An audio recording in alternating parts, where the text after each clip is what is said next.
$4 million. 6 years. 17 of the world's most celebrated automotive engineers. And not a single one of them could make the engine turn over. Billionaire tech entrepreneur Scarlett Vaughn had tried everything. Every specialist, every diagnostic tool, every desperate late-night phone call to retired legends who swore they'd seen it all. Her grandfather's rare Ferrari sat in a climate-controlled garage like a beautiful corpse, perfect on the outside, dead where it mattered.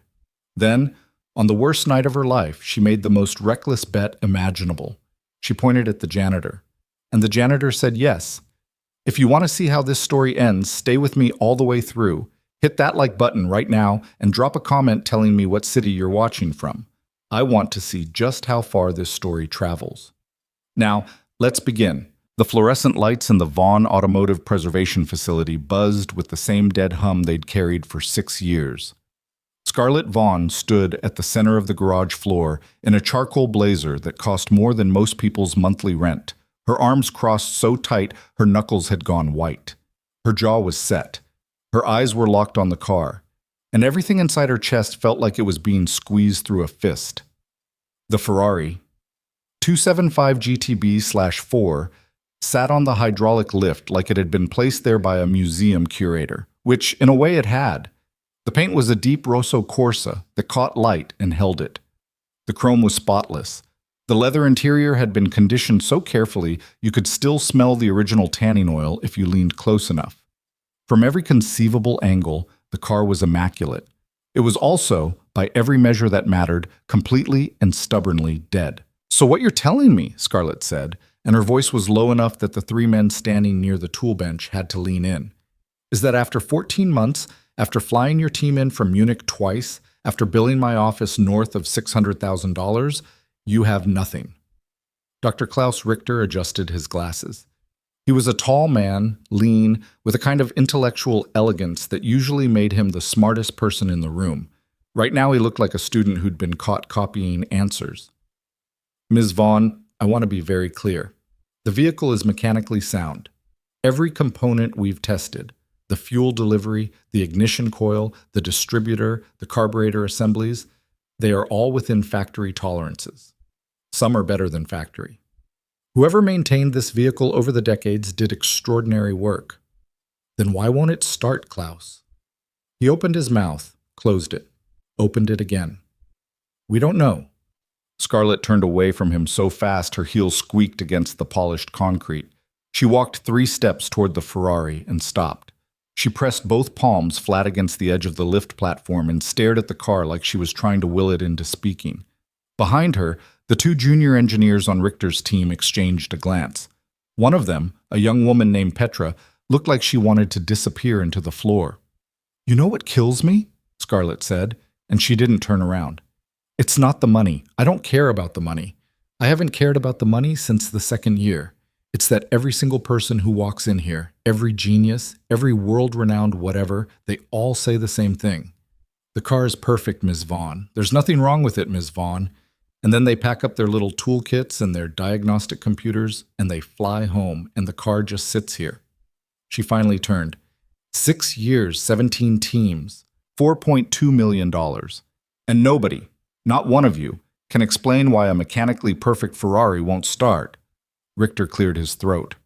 "Perhaps if we were to disassemble the engine block entirely—" "No," Scarlett's voice cut like a scalpel. "My grandfather's will was explicit. The engine block is not to be disassembled. The car is to be restored to running condition without compromising its original configuration. That was the instruction. That has always been the instruction." "Then I'm afraid, Ms. Vaughn, we've exhausted our capabilities." Scarlett stared at him for a long time. There was something happening behind her eyes. Not anger exactly, though anger was certainly part of it. It was more like grief reshaping itself into something sharper, something desperate. "Get out," she said quietly. "Ms. Vaughn, I said get out. Send your final invoice to my office. Sandra will process it." Richter nodded once, stiffly, and motioned to his team. They gathered their equipment in silence, the clink of tools against cases the only sound in the garage. Petra paused near the door and looked back, almost like she wanted to say something, but Richter touched her elbow and she kept walking. The heavy door closed behind them with a sound that echoed off the concrete walls. Scarlett stood alone with the Ferrari, not entirely alone. In the far corner of the garage, near the utility closet, a man was mopping. He moved the mop in slow, deliberate arcs, working the same section of floor he'd been working since before Richter's team had arrived that morning. He wore gray coveralls with a name patch that read Noah, and his sneakers were the kind you buy at a discount store because they're the only ones that don't make your feet ache after 10 hours on concrete. His hair needed a cut. His face was the kind that might have been handsome once, in a way people noticed, but had since been worn down by the kind of years that don't ask permission before they take things from you. Noah Bennett was 32 years old. He had been working at the Vaughn facility for 14 months. He cleaned the floors, emptied the trash, wiped down the tool stations, and made sure the bathrooms were stocked. He showed up early, left on time, and never said a word to anyone unless spoken to first. Most of the engineers who cycled through didn't know his name. A few of them didn't know he existed at all.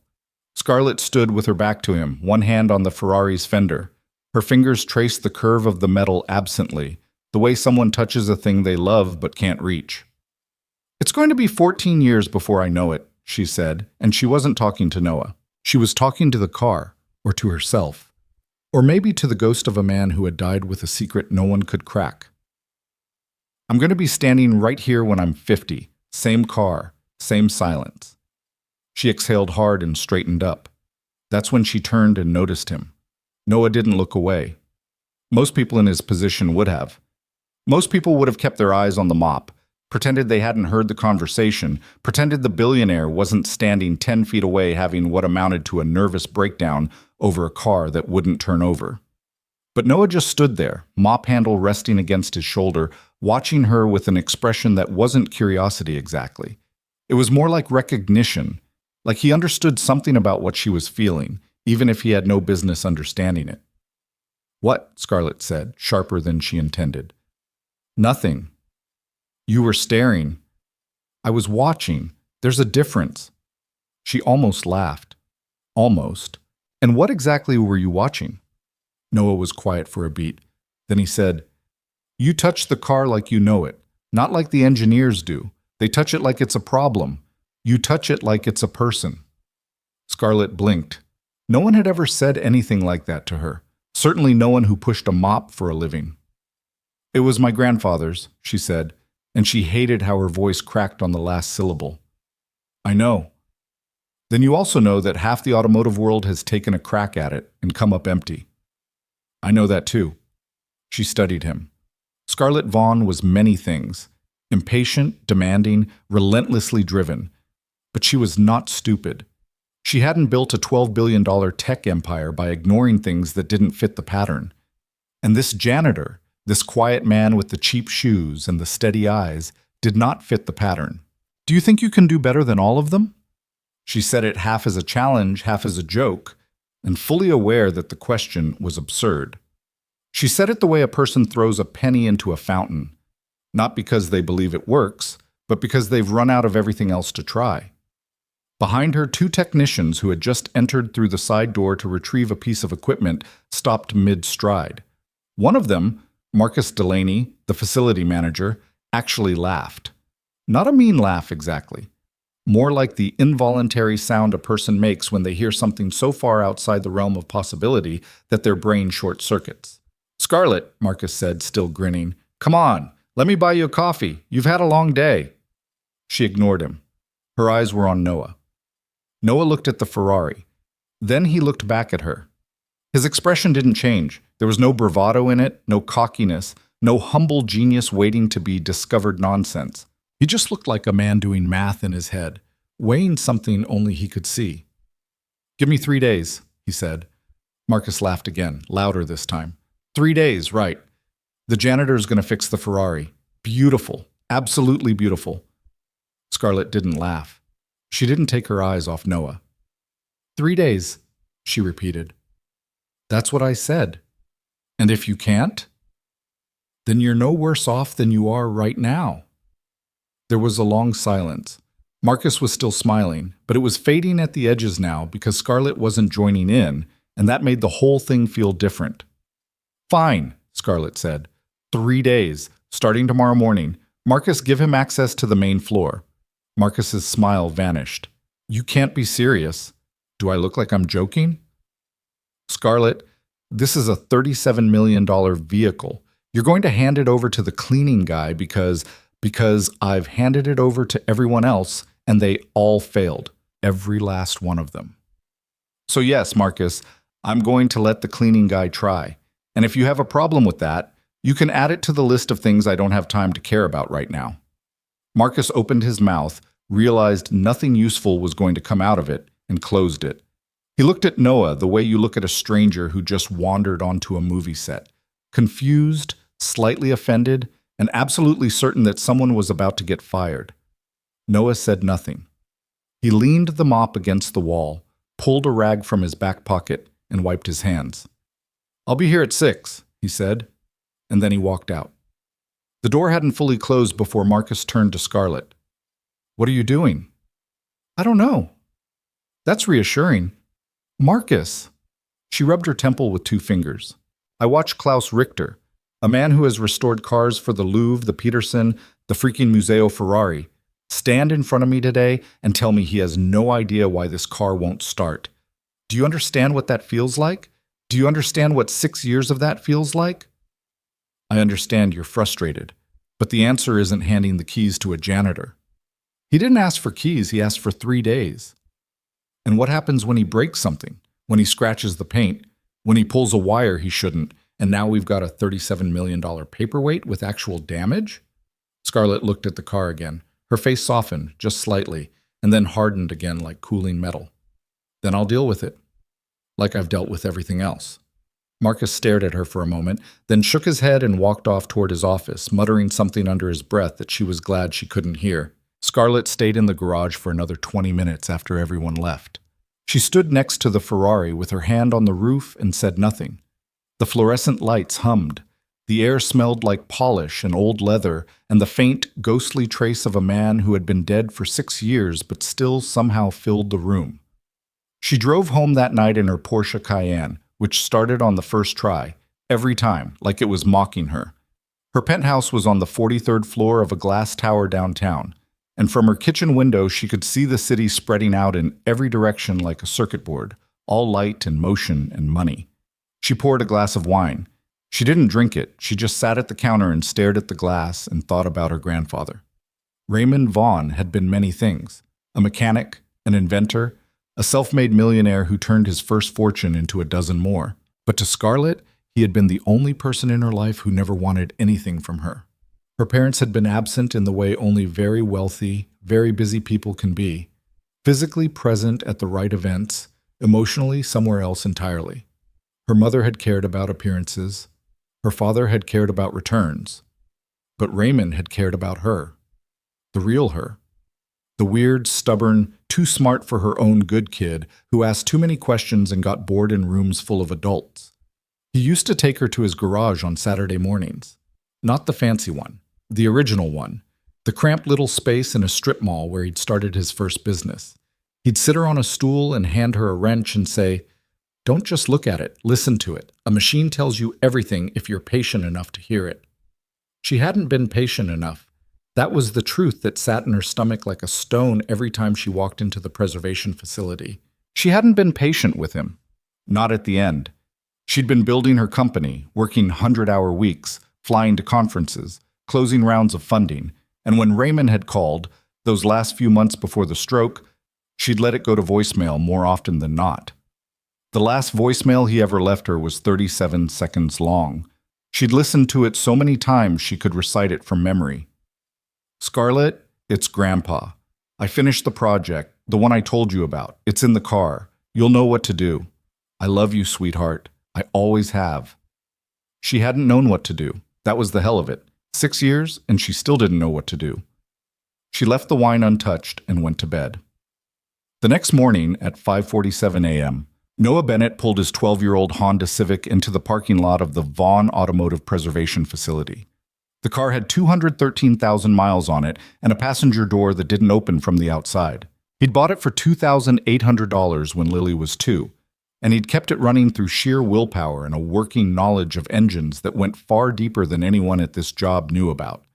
He sat in the car for a moment, hands on the wheel, engine off. The parking lot was empty. The sky was that gray-blue color that means the sun isn't quite sure if it wants to show up yet. He thought about Lily. She was at Mrs. Chandler's house, 2 doors down from their apartment. Mrs. Chandler was 71 years old and watched Lily before school every morning for nothing because, as she put it, the child is the only interesting thing on my block. Noah had tried to pay her. She'd refused. He'd started leaving grocery bags on her porch instead, and they'd reached an unspoken agreement that neither of them would acknowledge it. He thought about what he was about to do, not the specifics. He didn't have specifics yet. He thought about the risk. He was a janitor making $16.50 an hour. If he screwed this up, he'd be fired. If he was fired, he'd miss rent. If he missed rent, Lily's stability, the only thing he'd been able to give her after everything fell apart, would crack. But he'd seen the car. He'd been seeing it for 14 months. He'd watched the engineers come and go, watched them plug in their laptops and run their diagnostics, watched them talk over each other in 5 different languages about compression ratios and timing chains. And the whole time, he'd been thinking the thing he couldn't say out loud. They're looking at the wrong thing. He got out of the car. The facility was quiet at 6 a.m. Marcus hadn't arrived yet. The security guard, an older man named Denton who had a fondness for Sudoku and a general policy of minding his own business, buzzed Noah through with barely a glance. "You're here early," Denton said. "Got a project." Denton raised an eyebrow but didn't push it. Noah walked through the corridor and into the main garage. The Ferrari was there, of course. It was always there, waiting like something patient and old and not quite willing to give up its secrets. Noah didn't touch it. He didn't even approach it for the first hour. He pulled a folding chair from the utility closet, set it up about 10 feet from the car, and sat down. He just looked at it. Not the way the engineers looked at it, cataloging parts, calculating tolerances.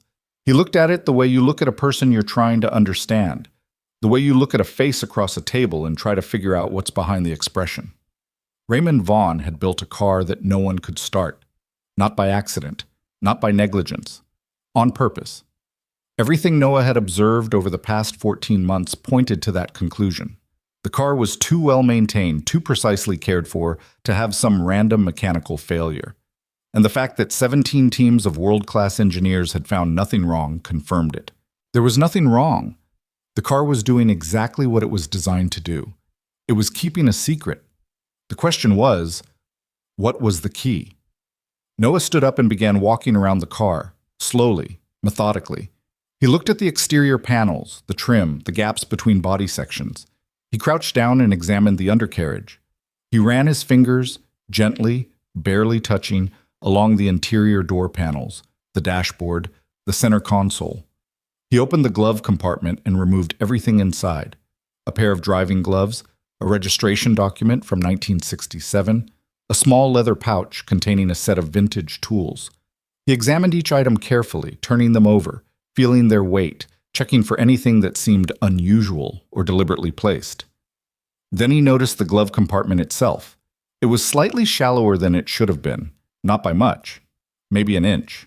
Most people wouldn't notice. You'd need to have spent years working with these specific models to recognize that the depth was off. But Noah recognized it. The interior dimensions didn't match the exterior dimensions. There was a space behind the back wall of the glove compartment that shouldn't have been there. His pulse picked up slightly, but he didn't rush. He sat back in the passenger seat and studied the panel. No visible screws, no obvious latches, just smooth leather and chrome. He pressed his fingers along the edges. Nothing. He tried the corners. Nothing. He sat there for 10 minutes, pressing, tapping, listening, and then, almost by accident, he leaned against the dashboard at a certain angle and his elbow hit a spot just below the defroster vent. A soft click. The back panel of the glove compartment released about a 1/4 inch. Noah carefully pulled it open. Inside was a thin metal box about the size of a paperback novel. It was wrapped in a cloth that had once been white but had yellowed with age.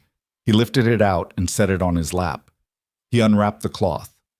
The box was engraved with a single line, "For whoever listens." Noah sat with that for a long moment.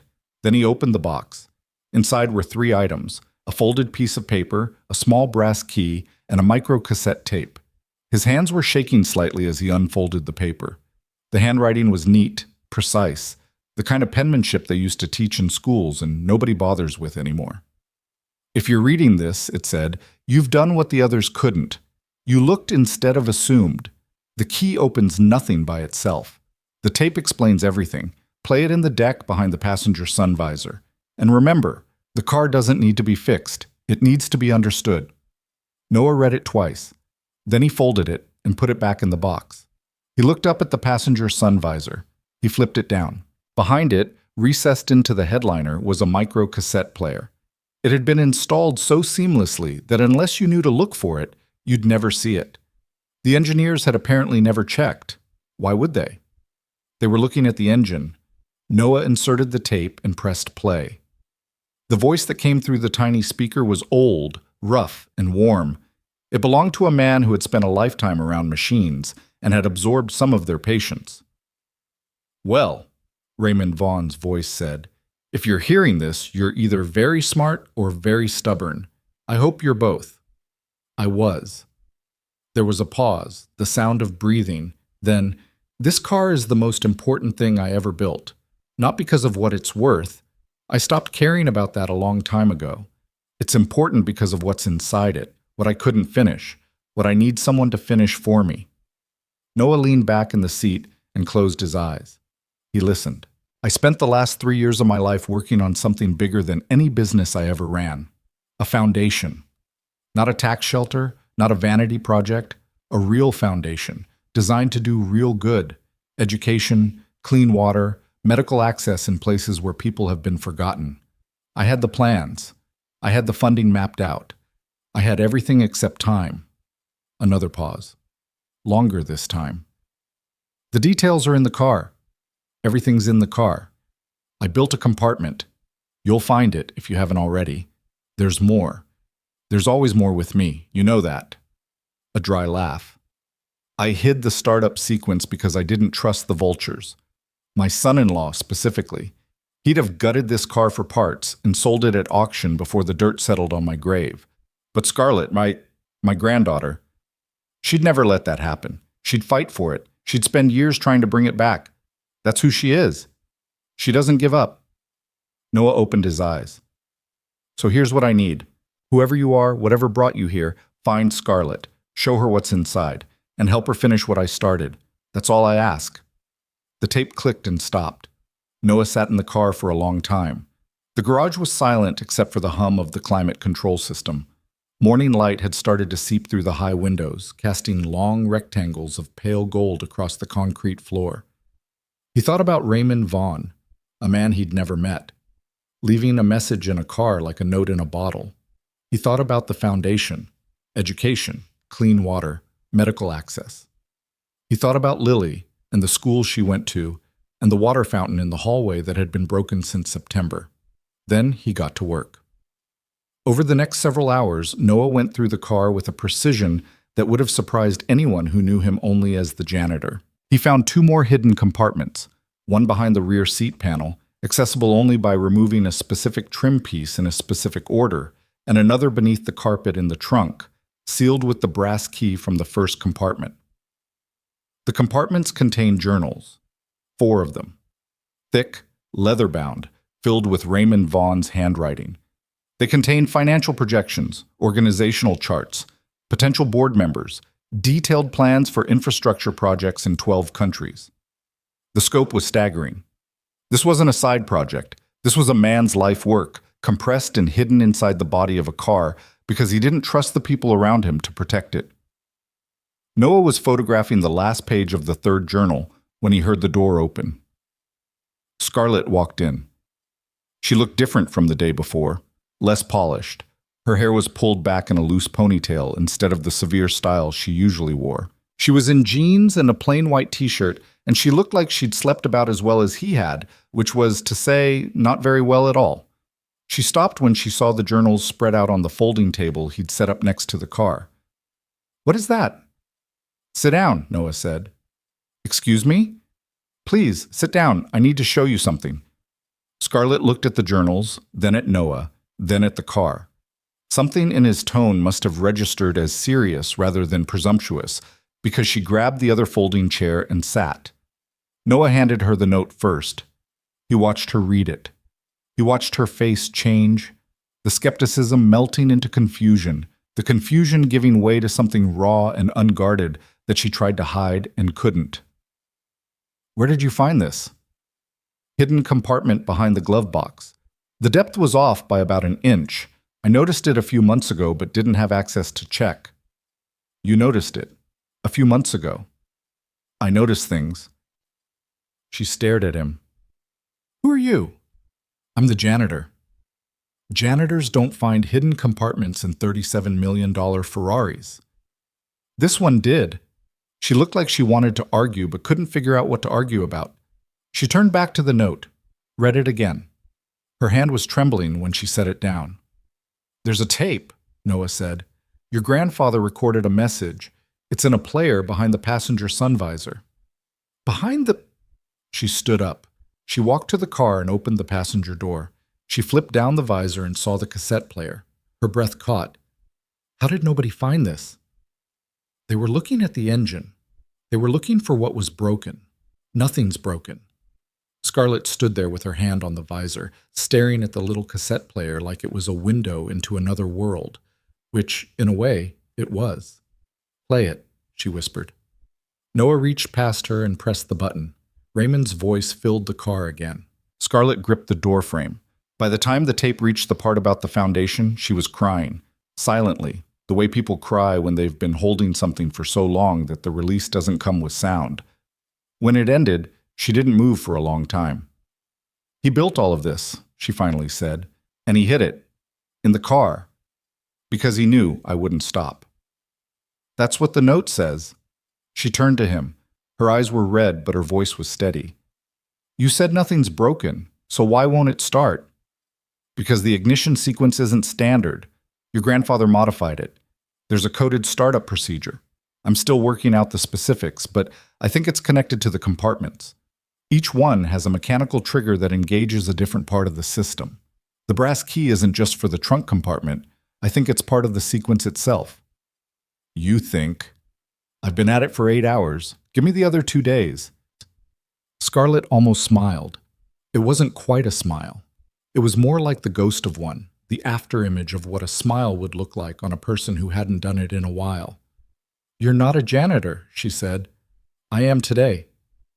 But you weren't always. Noah looked at her for a moment and something passed across his face. A shadow, quick and deep, like a cloud moving over a field. Then it was gone. No, he said. I wasn't always. She waited for more. He didn't give it. The journals, he said, redirecting. You should read them. Not here. Take them somewhere private. There are plans in there, detailed plans, for something your grandfather was building. A foundation. A big one. What kind of foundation? The kind that actually helps people. Scarlett picked up the first journal and opened it. She read the first page, and something happened to her face that Noah couldn't quite name. It was like watching a door open in a wall you thought was solid. He never told me, she said softly. He never said a word. Maybe he was going to. The tape says he ran out of time. He called me. At the end. He called me and I didn't... She stopped, pressed her lips together, set the journal down with exaggerated care, the way you set down something fragile when your hands aren't trustworthy. I didn't pick up, she said. He called and I was in a meeting and I thought I'd call him back and then... She didn't finish. Noah didn't tell her it was okay. He didn't say any of the things people say in moments like this, the empty phrases designed to make pain feel manageable. He just stood there, present, and let the silence be what it was. After a while, Scarlett gathered the journals. I'll read them tonight, she said. All of them. Okay. She started walking toward the door, then stopped, turned back. What time do you finish? I usually leave at 4, pick up my daughter by 4:30. Your daughter? Lily. She's 7. Scarlett nodded like this was important information, though she wasn't sure why yet. Tomorrow, Same time, 6 a.m. I'll be here. She nodded again and walked out carrying 4 leather journals against her chest like they were the most valuable things she'd ever held. They were. Noah cleaned up the garage. He folded the table, put the chairs away, and swept the area around the lift. Then he went to the utility closet, got his mop, and finished cleaning the floor he'd been hired to clean. At 3:58 p.m., he clocked out. He drove to Mrs. Chandler's house and knocked on the door. Lily opened it before his hand dropped. She was small for 7, with dark hair that never stayed where it was supposed to, and a gap-toothed grin that could rewire his entire nervous system in a quarter second. "Dad!" She launched herself at his legs. "Hey, Bug." He scooped her up. She weighed almost nothing. She weighed everything. Mrs. Chandler let me use her colored pencils, the good ones. I drew a horse, but it looks more like a dog. But Mrs. Chandler said it looks like a horse if you squint, so I think it's fine. I think it's fine too. Can I have mac and cheese tonight? You had mac and cheese last night. That's why I know I like it. He carried her to the car. She climbed across the driver's seat because the passenger door didn't open from outside.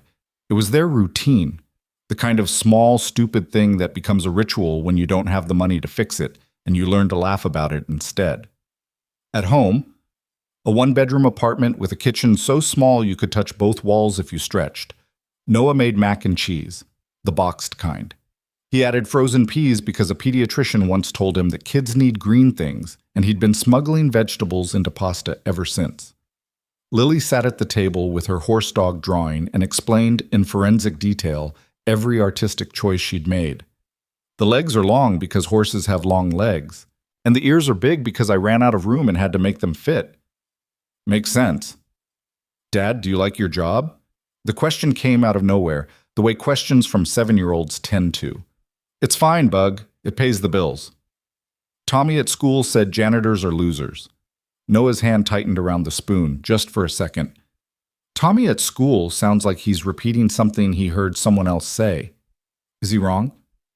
Yeah, Lil, he's wrong. There's nothing wrong with cleaning up after people. Somebody's got to do it. But you're smart, Dad. You know about cars and engines and stuff. You used to build things. He looked at her. She was 7, and she saw him more clearly than anyone. Kids were brutal like that. I did used to build things, he said. And maybe I will again someday. But right now my job is making sure you have mac and cheese and a roof and a school to go to. That's the job that matters. She considered this with the gravity of a Supreme Court justice. Okay, she said, but I think you should build things again. Noted. Can I have more peas? You want more peas? No. But you make that face when I eat them and it's funny. He laughed. It came out rough and real, and it surprised him because he hadn't laughed like that in a while. After dinner, he helped her with her reading homework. She was working on a book about a dog who solves mysteries, which she found deeply entertaining and slightly unrealistic. Dogs can't use magnifying glasses, Dad. They don't have thumbs. He put her to bed at 8:30, read her a chapter, turned off the light, stood in the doorway for a moment, watching her small shape under the blanket, listening to her breathing slow. Then he went to the kitchen table and sat down. He pulled out his phone and looked at the photos he'd taken of Raymond Vaughn's journals. He zoomed in on the diagrams, the organizational charts, the projected budgets. This wasn't the work of a hobbyist. This was the work of a man who had spent decades thinking about how to make something that would outlast him. Noah thought about the car, about the coded ignition sequence, about the compartments and the brass key and the tape. Raymond had built a puzzle, and the puzzle wasn't the car. The car was just the container. The puzzle was whether anyone would care enough to look past the obvious, past the engine and the mechanics and the price tag, and see what was really there. Noah turned off his phone. He washed the dishes. He wiped down the counter. He checked the lock on the door twice, the way he always did, because old habits and single parenthood both breed a certain kind of vigilance. He thought about Scarlett's face when she heard her grandfather's voice, the way her whole body had changed, like a wall collapsing inward, not violently, but all at once. He thought about his own walls, the ones he'd built after Elena died, the career he'd walked away from, the resume he'd buried, The version of himself that he'd put in a box and locked and shoved so far back into the closet of who he used to be that sometimes he forgot it was there. "Give me 3 days," he'd said.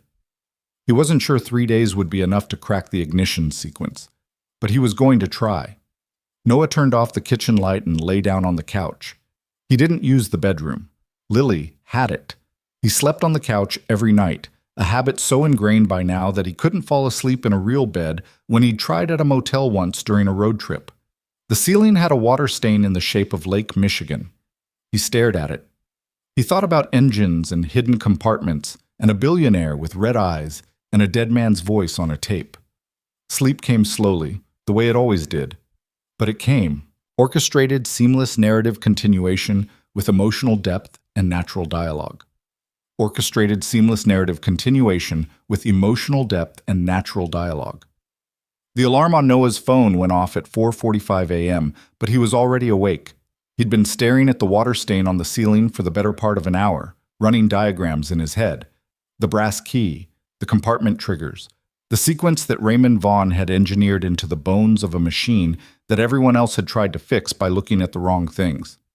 He swung his legs off the couch, pressed his palms into his eyes, and sat there for a minute in the dark apartment.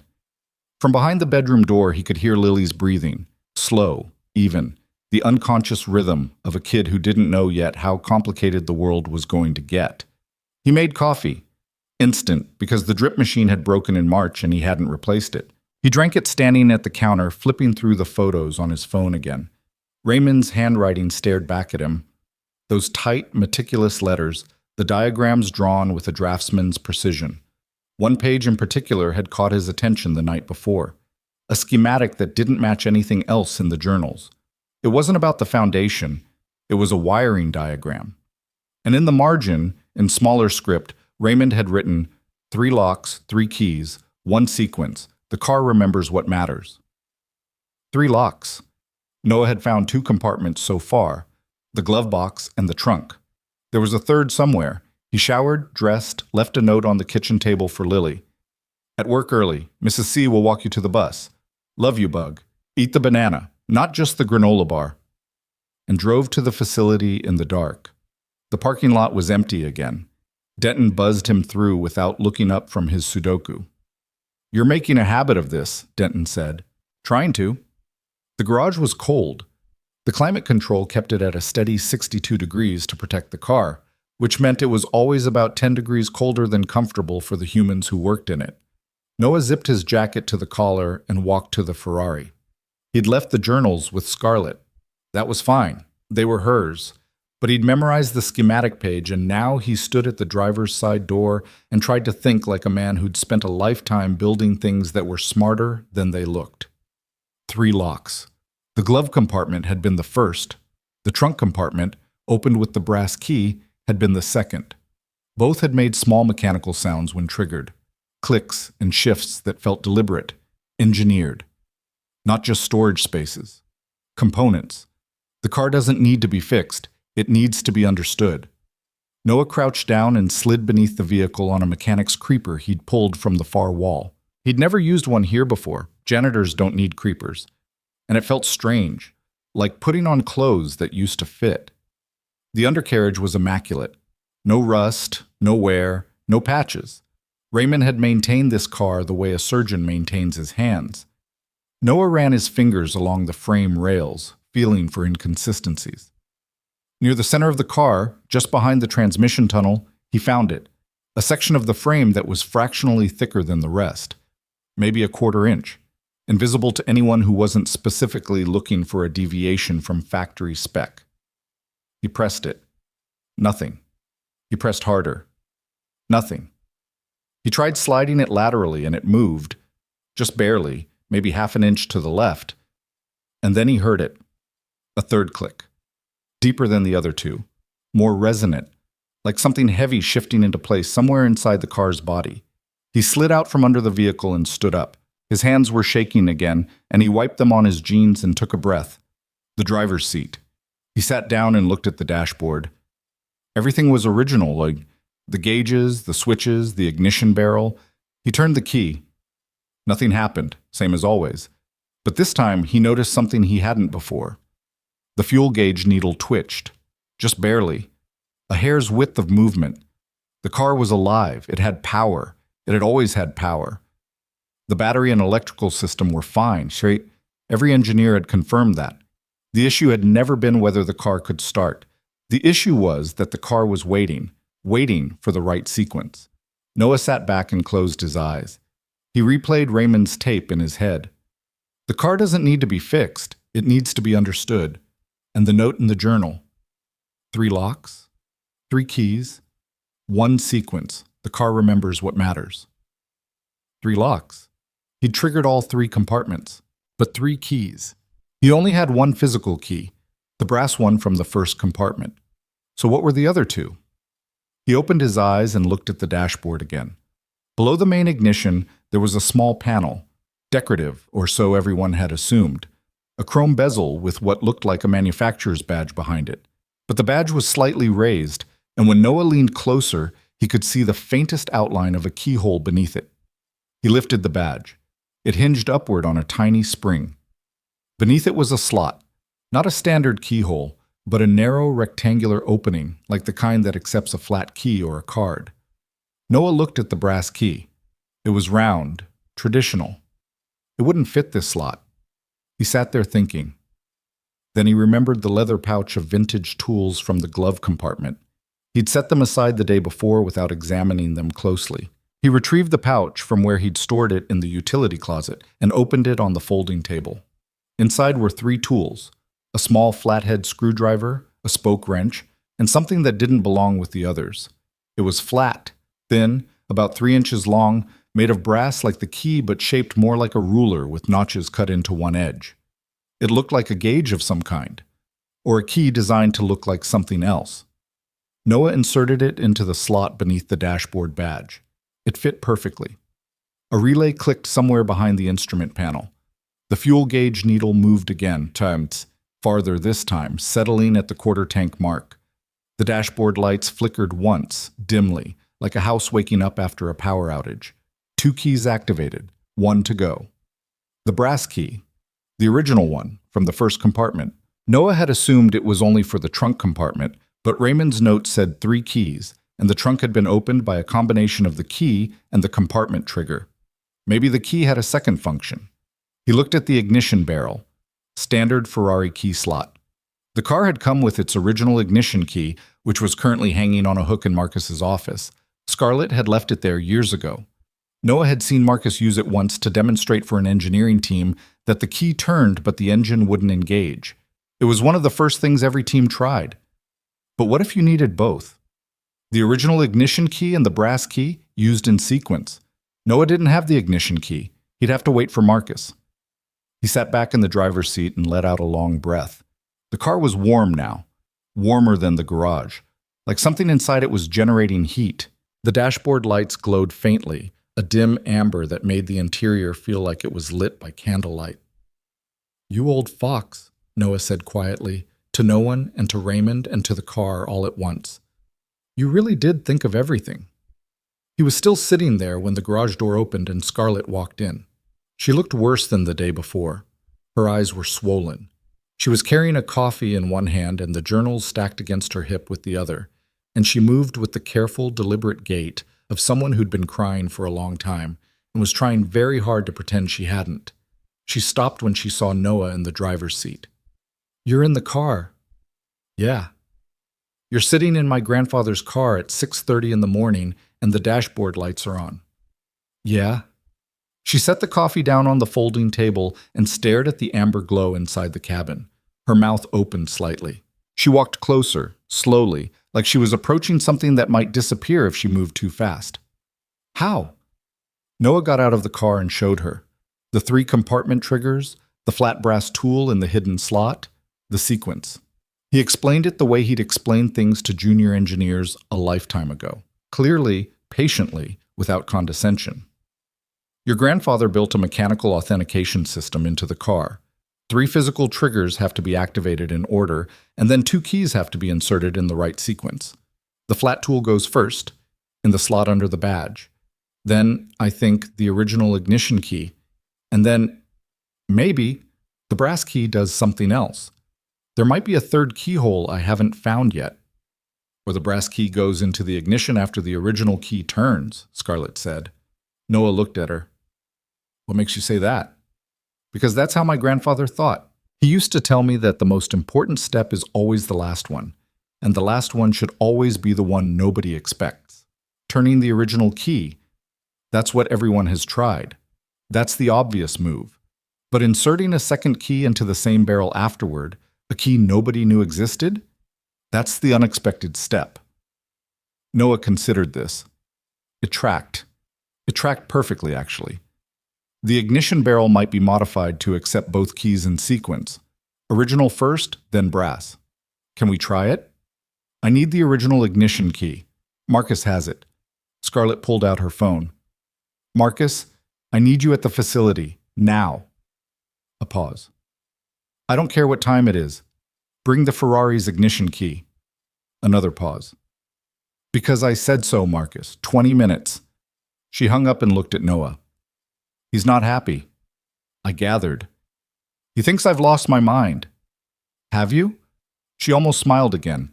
That same ghost smile from the day before, a little more visible this time. Ask me after we try the sequence. They stood in the garage in a silence that wasn't uncomfortable. Scarlett drifted toward the car and touched the dashboard where the amber light still glowed. Her fingers lingered on the gauges, and Noah saw her lips move slightly, like she was talking to someone who wasn't there. I read the journals, she said without looking up. All four? All four. I didn't sleep. She straightened and turned to face him. Do you understand what he was planning? The scope of it? I saw the budgets, the infrastructure proposals. It's enormous. $240 million. He had it mapped out.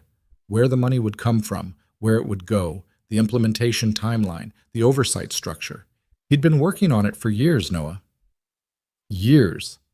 While I was building my company and being too busy to answer his phone calls, he was building something that would have changed thousands of lives. Her voice cracked on the last word, and she turned away, pressing the heel of her hand against her forehead. And he hid it, in a car, because he didn't trust the people around him to protect it. He trusted you, Noah said. He trusted me to not give up on the car. That's not the same thing, isn't it? She turned back. Her eyes were wet, but her jaw was set, and there was something fierce in her expression. Not anger, but the kind of determination that only comes from guilt that's found a direction. I'm going to build it, she said. The foundation. Every piece of it. Exactly the way he designed it. I don't care what it costs or how long it takes. Good. I need help. You have help. You have a $12 billion company and an army of people who work for you. I need help from someone who understands what this is, not as a business opportunity, not as a PR play, someone who understands that a man hid his life's work inside a car because the world had taught him that the wrong people always find the right things first. She was looking at him very directly now, and Noah felt something shift in the room, a weight, a current, something that had been held in suspension and was now settling. I push a mop for a living, Scarlett. You found a hidden compartment that 17 engineering teams missed. You decoded a mechanical authentication system that was designed to be unsolvable. You did in one day what $4 million couldn't do in 6 years. So don't stand there and tell me you push a mop. Before Noah could respond, the side door banged open and Marcus walked in, looking like a man who'd been dragged out of bed by a woman he couldn't say no to and resented deeply for it. His hair was uncombed. He was wearing sweatpants and a polo shirt that didn't match. And he was holding a key ring with a single key on it like it was a personal insult. This is insane, Marcus announced to the room. Just so we're all clear, this is absolutely insane. Good morning, Marcus. It's not a good morning, Scarlett. It's a 6:45 morning, which is a completely different category. He looked at Noah, then at the car, then at the glowing dashboard. He stopped walking. Why are the lights on? Because the janitor turned them on, Scarlett said, and there was just enough edge in her voice to make it clear she was enjoying this. Marcus looked at Noah again, and this time his expression was different. Not hostile, confused. The kind of confused that happens when a thing you were certain about turns out to be wrong. How? It's a long story. Noah said. Can I have the key? Marcus hesitated. He looked at Scarlett. Give him the key, Marcus. Marcus handed it over like he was passing a live grenade. Noah sat in the driver's seat. Scarlett stood at the open driver's door. Marcus hung back a few feet, arms crossed, wearing the expression of a man who was bracing for something to go very wrong. Noah inserted the original ignition key, turned it one click to the right, the standard accessory position. The dashboard lights brightened. The gauges came alive. The fuel gauge settled at a quarter tank. He turned the key one more click, the starter position. Normally, this is where the engine would crank. But nothing happened. Same dead silence that every engineer before him had encountered. Noah withdrew the original key. He inserted the brass key into the same barrel. It fit. The brass key slid into the ignition barrel like it had been made for it, which, of course, it had. Raymond had modified the barrel to accept a second key after the first. Noah turned the brass key. Something deep inside the car engaged, not the starter. Something else. A mechanical sound, heavy and deliberate, like tumblers falling in a vault. The car shuddered once, a physical vibration that ran through the frame and up through the seat and into Noah's spine. Then silence. What happened? Marcus said. The final lock, Noah said. The sequence is complete. The car is unlocked, but it still needs the original key to actually start. He withdrew the brass key and reinserted the original ignition key, turned it to accessory. The lights flared brighter, turned it to start. The engine caught. Not immediately. It stumbled first, the way an old engine does when it hasn't run in years, fuel sluggish in the lines, combustion chambers remembering what they were made for. It coughed. It sputtered. The exhaust pipes behind the car rattled and popped and sent a cloud of stale fuel vapor into the garage air. And then it caught. The V12 roared to life with a sound that filled the entire building, a deep, full-throated mechanical scream that bounced off the concrete walls and the steel rafters and hit Scarlett in the chest like a fist. The tachometer needle swung upward. The engine settled into an idle that was rough at first but smoothed out within seconds.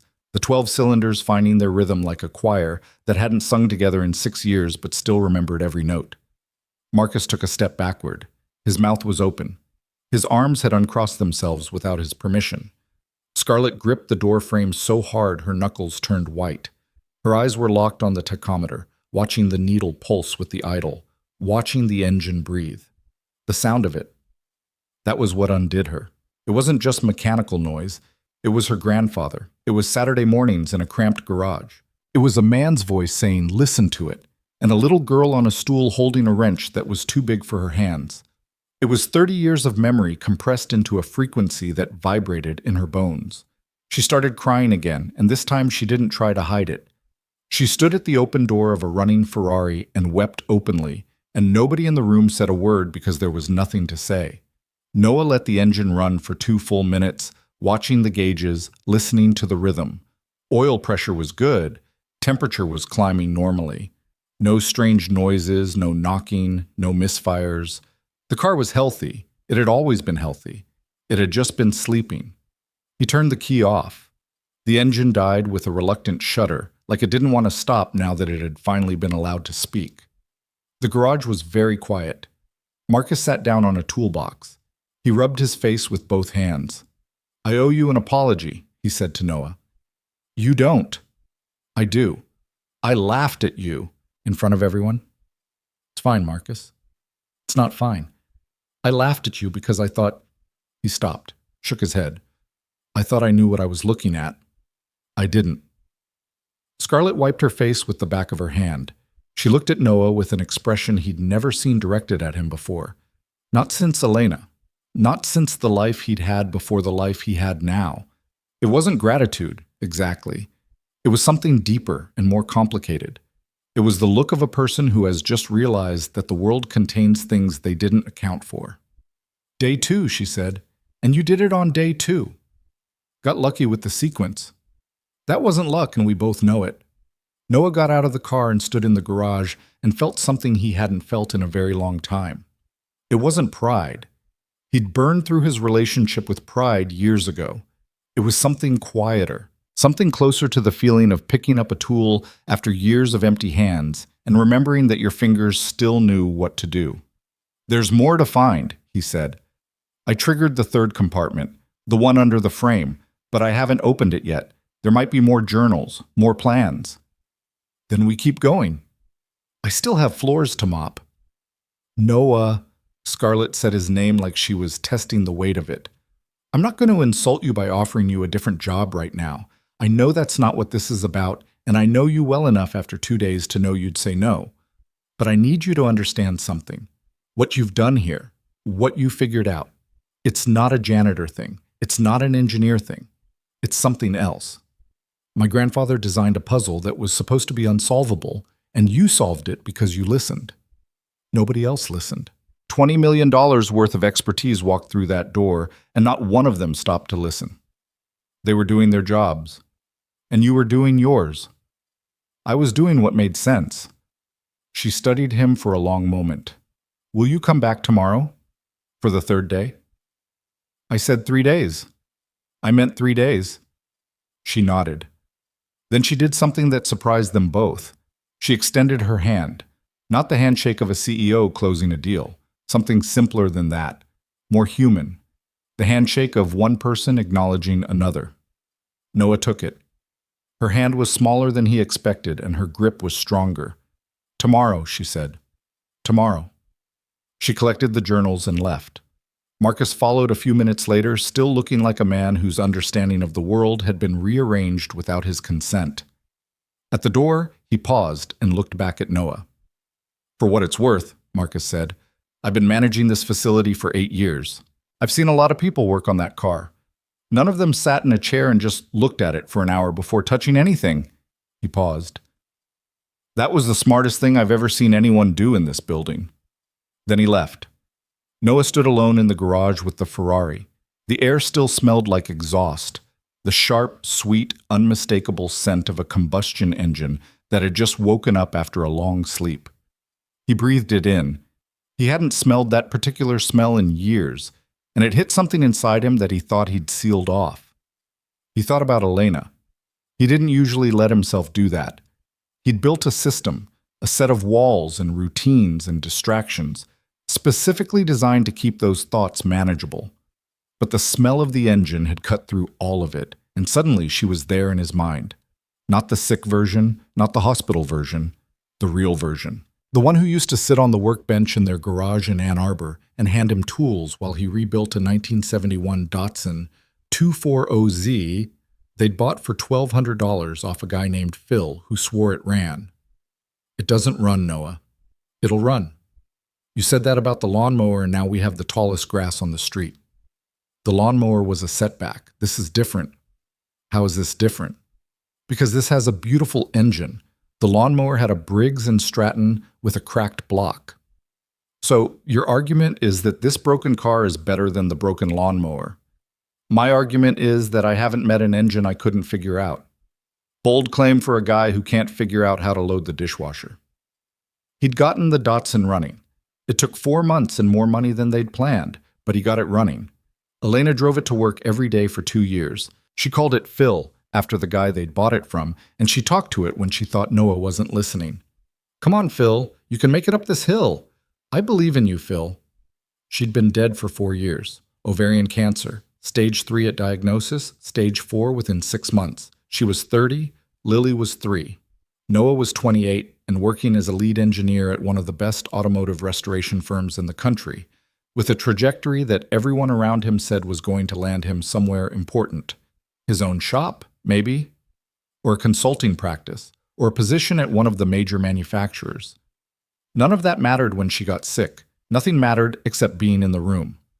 Being there when the drugs made her nauseous, and the pain made her quiet, and the fear made her say things at 3 a.m. that neither of them could take back in the daylight. After she died, he couldn't do it anymore. He couldn't walk into a shop and pick up a wrench and pretend that his hands still worked the same way. Everything he touched felt wrong. Engines that used to speak to him went silent.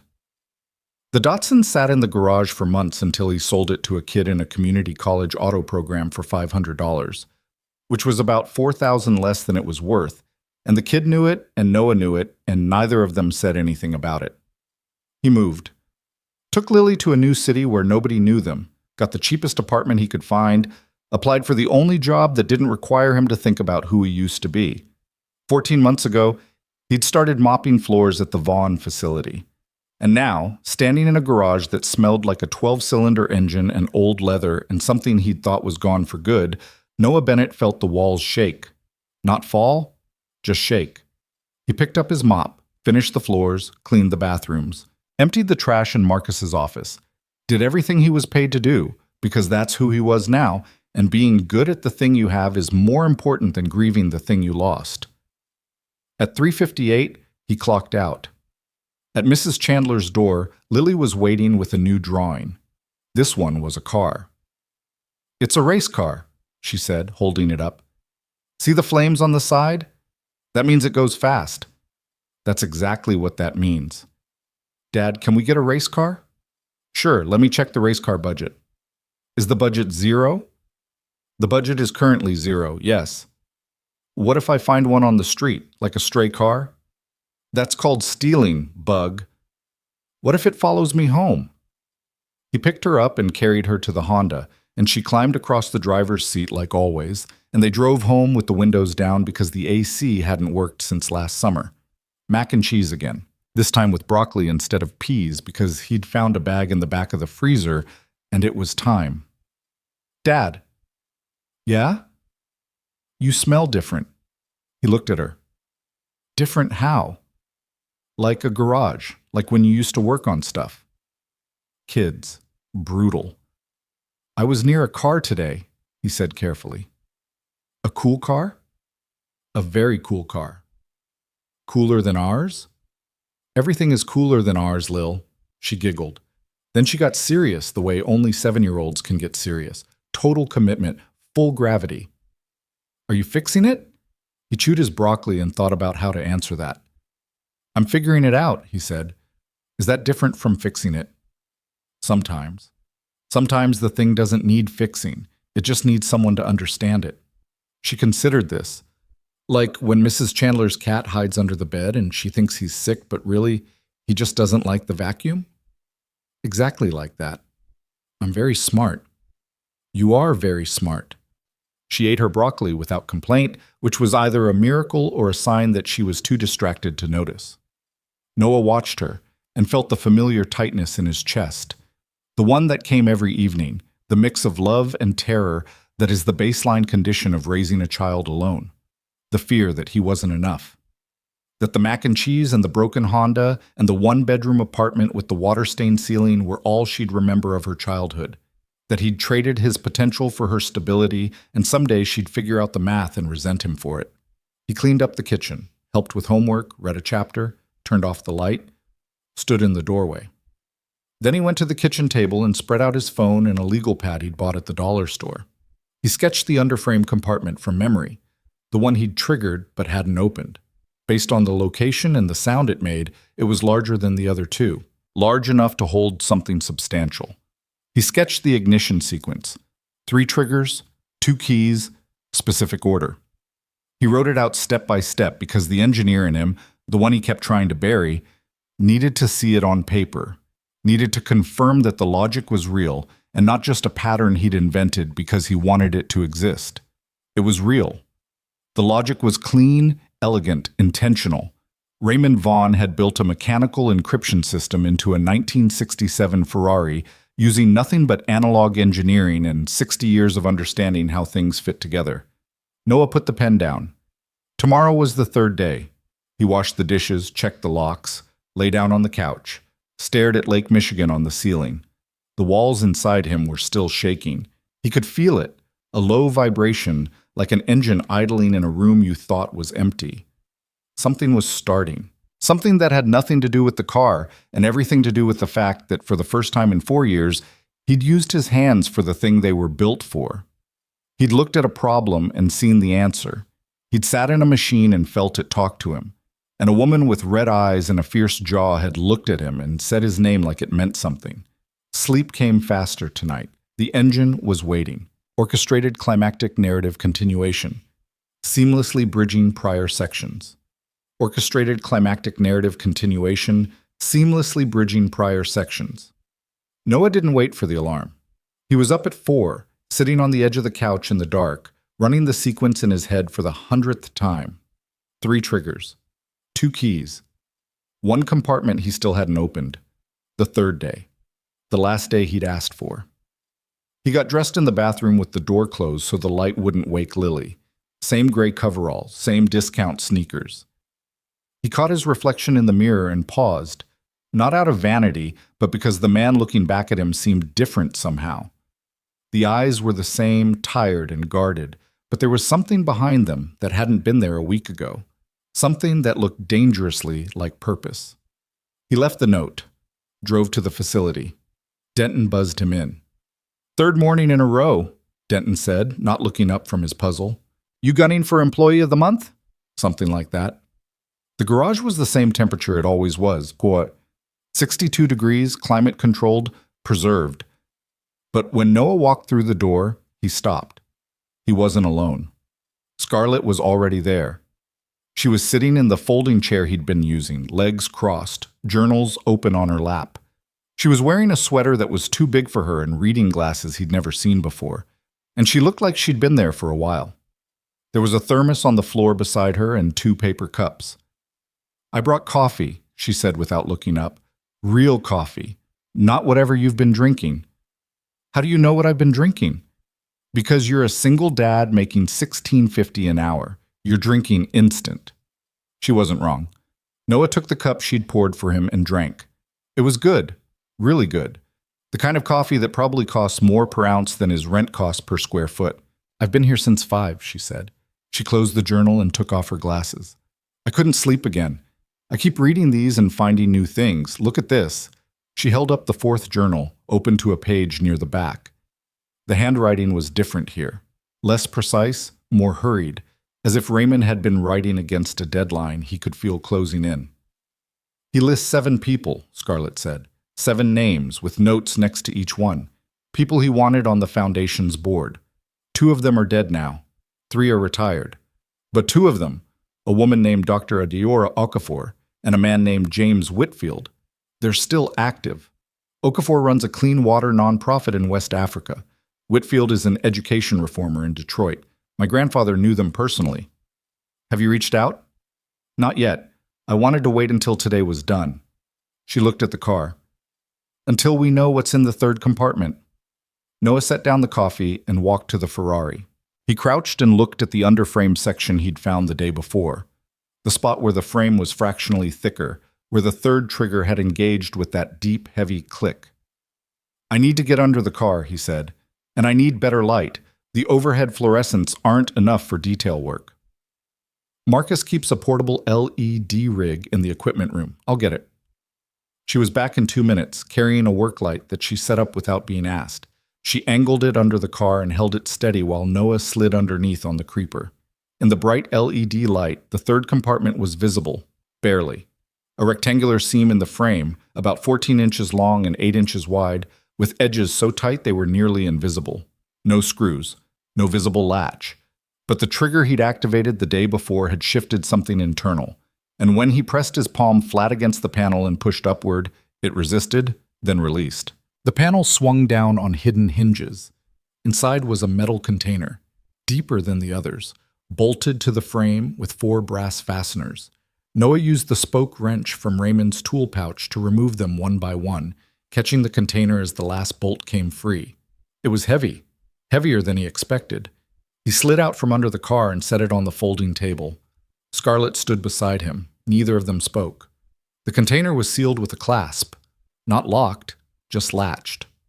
Noah opened it. Inside, wrapped in the same yellowed cloth as the 1st compartment's contents, was a leather-bound journal, thicker than the others. Different color, dark green instead of brown. And beneath it, in a separate cloth wrapping, was a small wooden box, polished and old, with brass corners and a tiny clasp. Noah stepped back. "This is yours," he said. Scarlett reached into the container. She lifted the green journal first and opened it to the 1st page. Her grandfather's handwriting. But unlike the other journals, which were full of financial projections and organizational charts, This one began with a letter. She read it silently. Her lips moved. Her hands were steady at first, and then they weren't. "Read it out loud," Noah said. He wasn't sure why he said it. It wasn't his place. But something about the moment felt like it needed a voice. Scarlett swallowed. She read, "My dear Scarlett, if you're reading this, then someone solved my puzzle, and that means two things happened. First, you didn't give up. I knew you wouldn't. You're the most stubborn person I've ever known, and I say that as someone who once argued with a Pratt & Whitney engineer for 4 hours about valve clearances. You got your stubbornness from me, and I'm not sorry about it." She paused, pressed her fingers against her eyes, continued. "Second, you found someone worth trusting, because the kind of person who solves this puzzle isn't the kind who shows up with a laptop and a degree. It's the kind who sits and listens, the kind who looks at a machine and sees the person who built it. If that person is standing next to you right now, pay attention to them. They're rare." She stopped reading. She looked at Noah. Noah looked at the floor. "There's more," she said. She cleared her throat and kept going. "The foundation plans in the other journals are the framework. This journal is the heart of it. Everything I couldn't put into charts and budgets. The why behind the what. I started this work because I spent 60 years building things that made money. And at the end of it, the only question that mattered was the one I couldn't answer. Did any of it help? I want to die knowing the answer is yes. But I'm running out of time. I can feel it. The doctors haven't said it yet, but my body knows. So I'm putting my answer inside the thing I love most in the world, and I'm trusting that you'll find it. Build it, Scarlett. Not for me. For the people who need it, and for yourself, because you need something bigger than a balance sheet to fill up the years. I love you. I always have." The garage was silent. Scarlett closed the journal. She held it against her chest with both hands and stood very still, breathing in a way that was controlled and deliberate, the way a person breathes when they're trying to hold something together that wants to come apart. Noah gave her the time. He didn't speak. He didn't move. He just stood there, present, the way he'd been present 2 days ago when she'd heard her grandfather's voice for the first time. He understood, in a way that most people wouldn't, that grief doesn't need words. It needs witnesses. After a long time, Scarlett set the journal down and opened the wooden box. Inside were two things: a photograph and a key. Not a brass key, a modern one, small and flat, the kind that opens a safety deposit box. Taped to the back of the photograph was a note with an address and a box number. The photograph was of Scarlett and Raymond. She looked about 12 in the picture, sitting on a stool in what Noah recognized as the cramped garage she'd described. The original one, the strip mall space. She was holding a wrench that was comically too big for her, grinning with a gap in her front teeth. Raymond was beside her, one hand on her shoulder, laughing. They were both covered in grease. Scarlett held the photograph for a long time. "I remember this day," she said quietly. "He was teaching me how to adjust a carburetor. I stripped the threads on a jet needle, and he told me it was fine, that every good mechanic breaks something on their first try. He said the ones who never break anything are the ones who never try anything worth doing." She turned the photograph over and read the note. Then she looked at Noah. "There's a safety deposit box at First National on Commerce Street. Whatever's in it, it's the last piece. You should go." "I will, but first..." She set the photograph down carefully, reverently, and turned to face the car. "I want to hear it again, one more time, before the rest of the world gets involved." Noah understood. Once the story got out, the foundation, the journals, the hidden legacy of a dead billionaire, everything would change. There would be lawyers and board meetings and press conferences and 1,000 people with opinions about what Raymond Vaughn meant and what should be done with his money. This moment, right now, in a cold garage at 7 in the morning with a janitor and a thermos of good coffee, was the last quiet moment she'd have with her grandfather's car. He sat in the driver's seat, activated the 3 triggers in sequence, inserted the flat brass tool into the hidden slot, inserted the original ignition key, turned it, withdrew it, inserted the brass key, turned it, heard the tumblers engage, reinserted the original key, turned it to start. The V12 caught faster this time, less hesitation, less sputtering. The engine had been run the day before, and the fuel in the lines was fresher, and the old machine seemed to remember what it was supposed to do. Within seconds, the idle was smooth and strong, the 12 cylinders speaking in unison, filling the garage with that deep, resonant sound that wasn't quite a roar and wasn't quite a purr, but something in between that you felt in your ribcage before you heard it with your ears. Scarlett placed her hand flat on the hood. She closed her eyes. The vibration traveled through the metal and into her palm and upper arm and somewhere into the center of her, where a 12-year-old girl with a too-big wrench and grease on her face was still sitting on a stool, still listening to her grandfather's voice. They stayed like that for 3 full minutes. Nobody spoke. The engine spoke for both of them. Then Noah turned it off, and the silence rushed back in like water filling a hole. "Thank you," Scarlett said.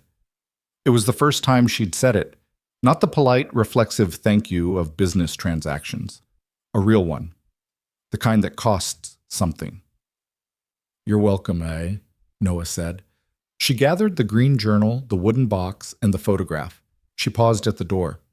"The safety deposit box. I'm going now. Will you?" She stopped. Started again. "Would you come with me?" Noah looked at his watch. It was 7:20 a.m. His shift started at 8. He had floors to mop and bathrooms to stock and trash cans to empty. "Yeah," he said. "I'll come."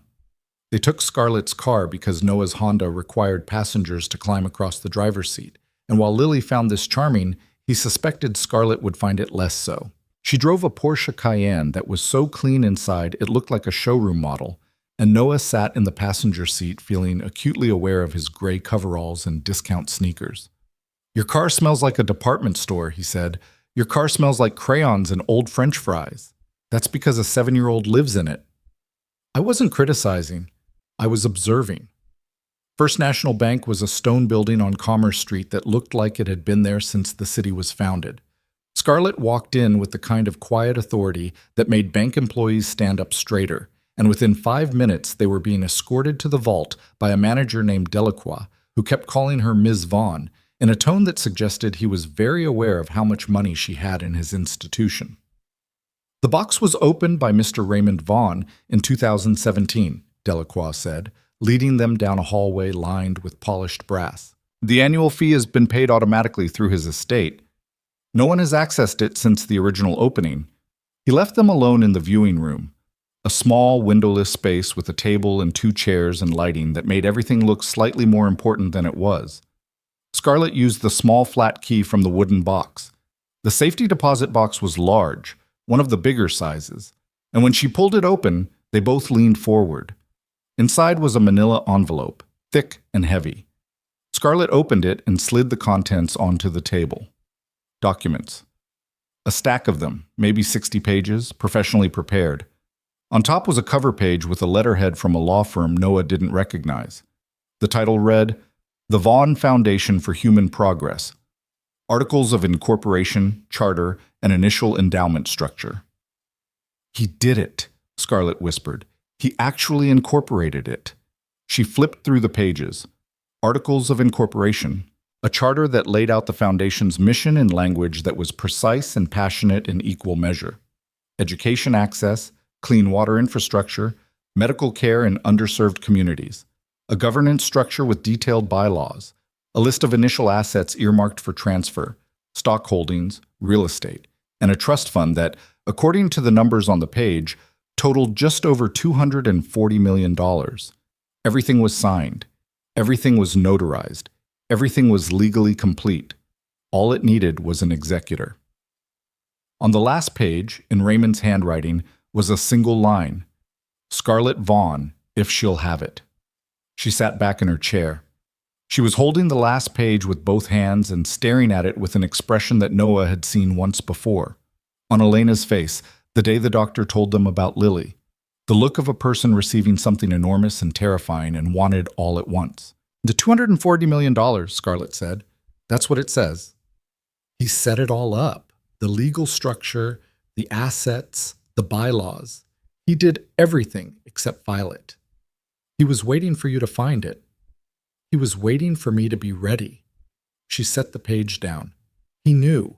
He knew I'd spend years chasing the car, And he knew that by the time I found all of this, I'd be different. I'd be ready to stop building things for myself and start building something that matters.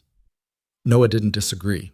The more he learned about Raymond Vaughn, the more the man reminded him of the engineers he'd admired most in his career. The ones who thought in decades, who designed things that would outlast them, who understood that the best work isn't about solving today's problem, but about leaving the right tools for tomorrow's. Scarlett gathered the documents and put them back in the envelope. She sat for a moment, holding the envelope on her lap, looking at the empty safety deposit box. "I need to make phone calls," she said. "A lot of phone calls. Lawyers, accountants, the 2 board members my grandfather listed who are still alive. I need to get the incorporation filed. I need to set up the asset transfers. I need—" She stopped and laughed, a short, disbelieving sound. "I need to build a foundation." "You do. And I need someone to help me understand the technical side, the infrastructure proposals in the journals, the water systems, the medical equipment specifications, the building designs. That's not my expertise. I can fund it, I can organize it, but I can't evaluate whether the engineering is sound." She looked at him. Noah looked at the table. "I'm a janitor, Scarlett." "You keep saying that."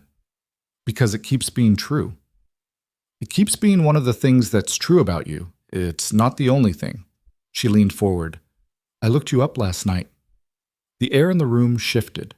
Noah felt it the way you feel a barometric change, not in your ears, but in your chest. "What did you find?" Noah Bennett, lead restoration engineer at Meridian Automotive in Ann Arbor, Michigan. Youngest person ever promoted to that position, credited with the complete frame-off restoration of a 1961 Ferrari 250 GTS-WB that sold at auction for $14.6 million. Published 2 papers on period-correct restoration methodology that are still cited in the field. Resigned in 2022, no forwarding address, no explanation. Noah said nothing. "The people at Meridian wouldn't talk about you. Not because they were angry, because they were sad. Your old boss, a man named Tom Garrett, told my assistant that losing you was the worst thing that ever happened to his shop. He said you had a gift, not just mechanical skill, an intuition for machines that he'd never seen in 40 years of doing this work. Tom talks too much. Tom clearly cared about you." Noah pressed his palms flat on the table. He stared at his hands, calloused, scarred, the hands of a man who'd spent years working with metal and oil and then spent more years working with mop water and bleach. The same hands, different work. "My wife died," he said. He said it flat, without drama, the way you say a thing you've said enough times that the edges have worn smooth. "Elena, ovarian cancer, she was 30, Lily was 3, and after she was gone I couldn't be that person anymore. The engineer, the guy who rebuilt beautiful things. Everything felt wrong, so I stopped." Scarlett was quiet. "I moved, got a new city, a new apartment, a new job that didn't require me to think, and for a while that was enough. It was enough to just get through the day and get home to Lily and make mac and cheese and read her a chapter and fall asleep on the couch. That was the whole world. That was all I could handle. And now?" He looked at her. "And now a dead man's car is making me remember things I spent 4 years trying to forget. Is that a bad thing? I don't know yet." They sat in the small room with its 2 bright lights and its empty safety deposit box and its $240 million envelope, and for a moment, neither of them was a billionaire or a janitor. They were just 2 people who had lost someone and were still trying to figure out what that left behind. "I'm not going to pressure you," Scarlett said. "I told you that yesterday, and I meant it. But I want you to think about something. My grandfather hid his life's work inside a machine because he believed that the right person would eventually find it. Not the smartest person, not the richest person, the right one. The one who would sit in a chair and listen." She paused. "He was talking about someone like you, Noah. He might not have known your name, but he was describing you." Noah didn't respond. He didn't trust himself to respond without saying something he'd either regret or not be able to take back. They drove back to the facility in silence, not uncomfortable silence. The silence of 2 people processing the same enormous thing from different angles. When they pulled into the parking lot, Noah saw Marcus's truck parked near the entrance, and next to it, 3 vehicles he didn't recognize: a black sedan, a white van with a cable news logo, and a silver SUV. "That's not good," Scarlett said. They walked in through the side entrance. Marcus was standing in the corridor, looking agitated. When he saw Scarlett, he started talking before she was within arm's reach. "Someone leaked it. I don't know who. Maybe one of Richter's people, maybe someone on the security team. But there's a reporter from Channel 9 in the lobby asking about the Ferrari, and I've gotten 4 calls this morning from collectors wanting to know if the car is running." Scarlett's expression went cold. Not angry, calculated. The CEO face, the one Noah had seen that first day when she'd dismissed Richter's team. Who specifically called? Harrison Mills, Dominic Ashworth, 2 others I didn't recognize. Mills and Ashworth. She said the names like they tasted bad. They've been circling this car for years. Both of them tried to buy it from my grandfather's estate before I shut that down. "What do you want me to do about the reporter?" "Nothing. I'll handle it. But Marcus, nobody enters this garage without my explicit permission. Nobody. Not press, not collectors, not anyone from the estate. This facility is on full lockdown starting now." Marcus nodded. He glanced at Noah, then back at Scarlett. "There's something else. Ashworth's office called twice. He's claiming that he has a verbal agreement with your grandfather to purchase the car. Says he has documentation. He doesn't." "He says he does." Dumam says. Dominic Ashworth is a man who has never encountered a truth he couldn't bend to his advantage. He doesn't have documentation because no documentation exists. My grandfather wouldn't have sold this car to him any more than he would have sold it to a scrapyard. He's threatening legal action. Let him. My legal team will eat his legal team for breakfast and bill him for the calories. Marcus almost smiled. Noted. He left to secure the facility. Scarlett turned to Noah. "This is going to get complicated," she said. "The car, the foundation, the journals. Once this gets out, there will be people who want to control it. Ashworth is just the first." "Who is he?" "A collector. Old money, old connections, and a reputation for acquiring things by making life difficult for the people who own them. He tried to buy the Ferrari from the estate executor 3 days after my grandfather's funeral. 3 days. The disgust in her voice was barely contained. He offered $8 million above market value and couldn't understand why I said no. He's going to be a problem. He's going to try to be a problem. There's a difference. She looked at the garage door, the door behind which the Ferrari sat, warm and alive and full of a dead man's secrets. I need to make those phone calls now. The lawyers, the board members, the asset managers. I need to get ahead of this before Ashworth or anyone else turns it into a circus. She paused. But first I need to know something.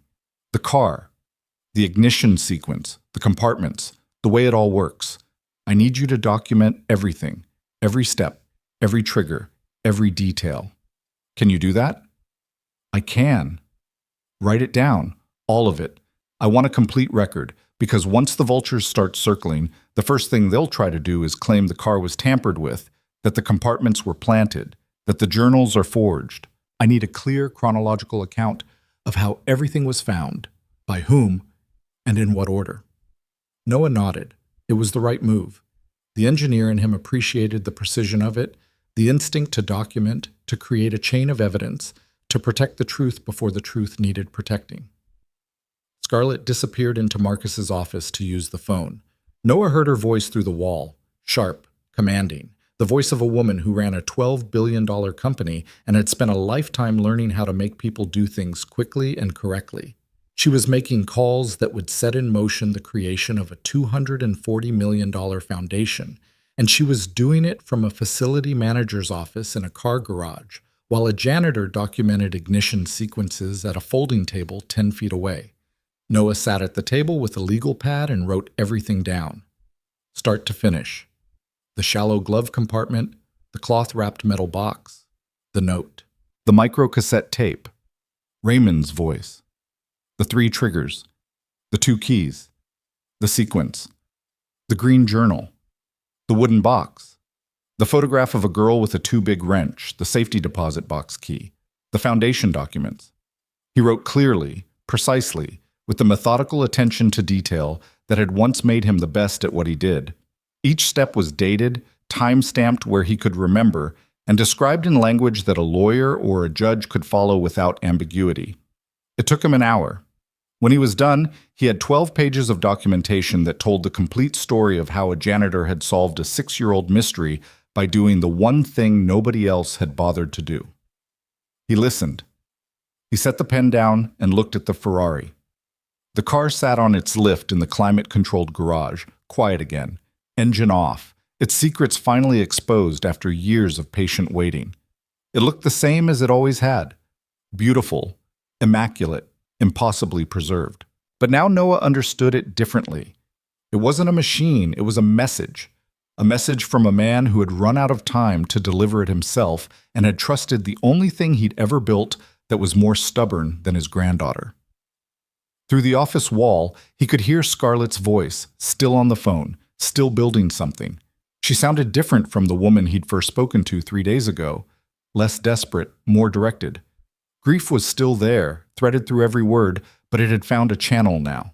It was flowing somewhere instead of pooling. Noah picked up his mop. He cleaned the floors. He emptied the trash. He did his job because the job still needed doing, and because there was something grounding about the simplicity of it. The rhythm of the mop, the smell of the cleaning solution, the uncomplicated satisfaction of a surface made clean. At 3:45, he put the mop away. He left the documentation on the folding table with a note for Scarlett.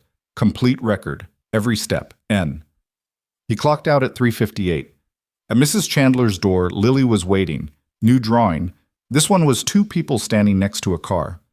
"That's you and me," she said. "And the cool car." "How do you know about the cool car?" "You told me about it last night. You said it was a very cool car, so I drew it." She held it up. "The car is red because race cars are red. It's not a race car." "All red cars are race cars, Dad? That's science." He carried her to the Honda. She climbed across the seat. They drove home. Mac and cheese, peas, the routine that held the world in place. "Dad." "Yeah, Bug. Are you happy?" The question landed in his chest like a stone dropped into still water. He looked at his daughter. 7 years old, gap-toothed, dark hair that wouldn't stay put, her mother's eyes in her father's face. "I'm getting there," he said.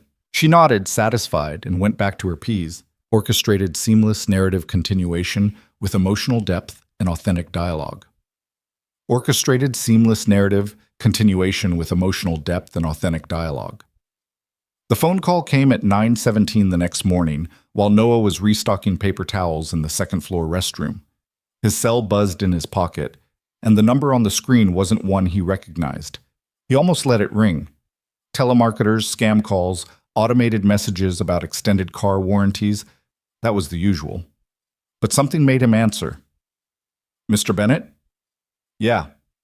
"My name is Victor Hale. I'm an attorney with Ashworth Partners. I represent Mr. Dominic Ashworth in a matter concerning a 1967 Ferrari 275 GTB/4 currently housed at the Vaughn Automotive Preservation Facility." Noah leaned against the bathroom wall and said nothing. "Mr. Bennett, I'll be direct. My client has reason to believe that the vehicle in question was subject to unauthorized modifications during your recent access to it. Specifically, the creation of false compartments and the planting of fabricated documents designed to support a fraudulent claim to Mr. Raymond Vaughn's estate." Noah almost laughed. Almost. "Is that what your client believes?" "My client has retained forensic specialists who are prepared to examine the vehicle and its contents.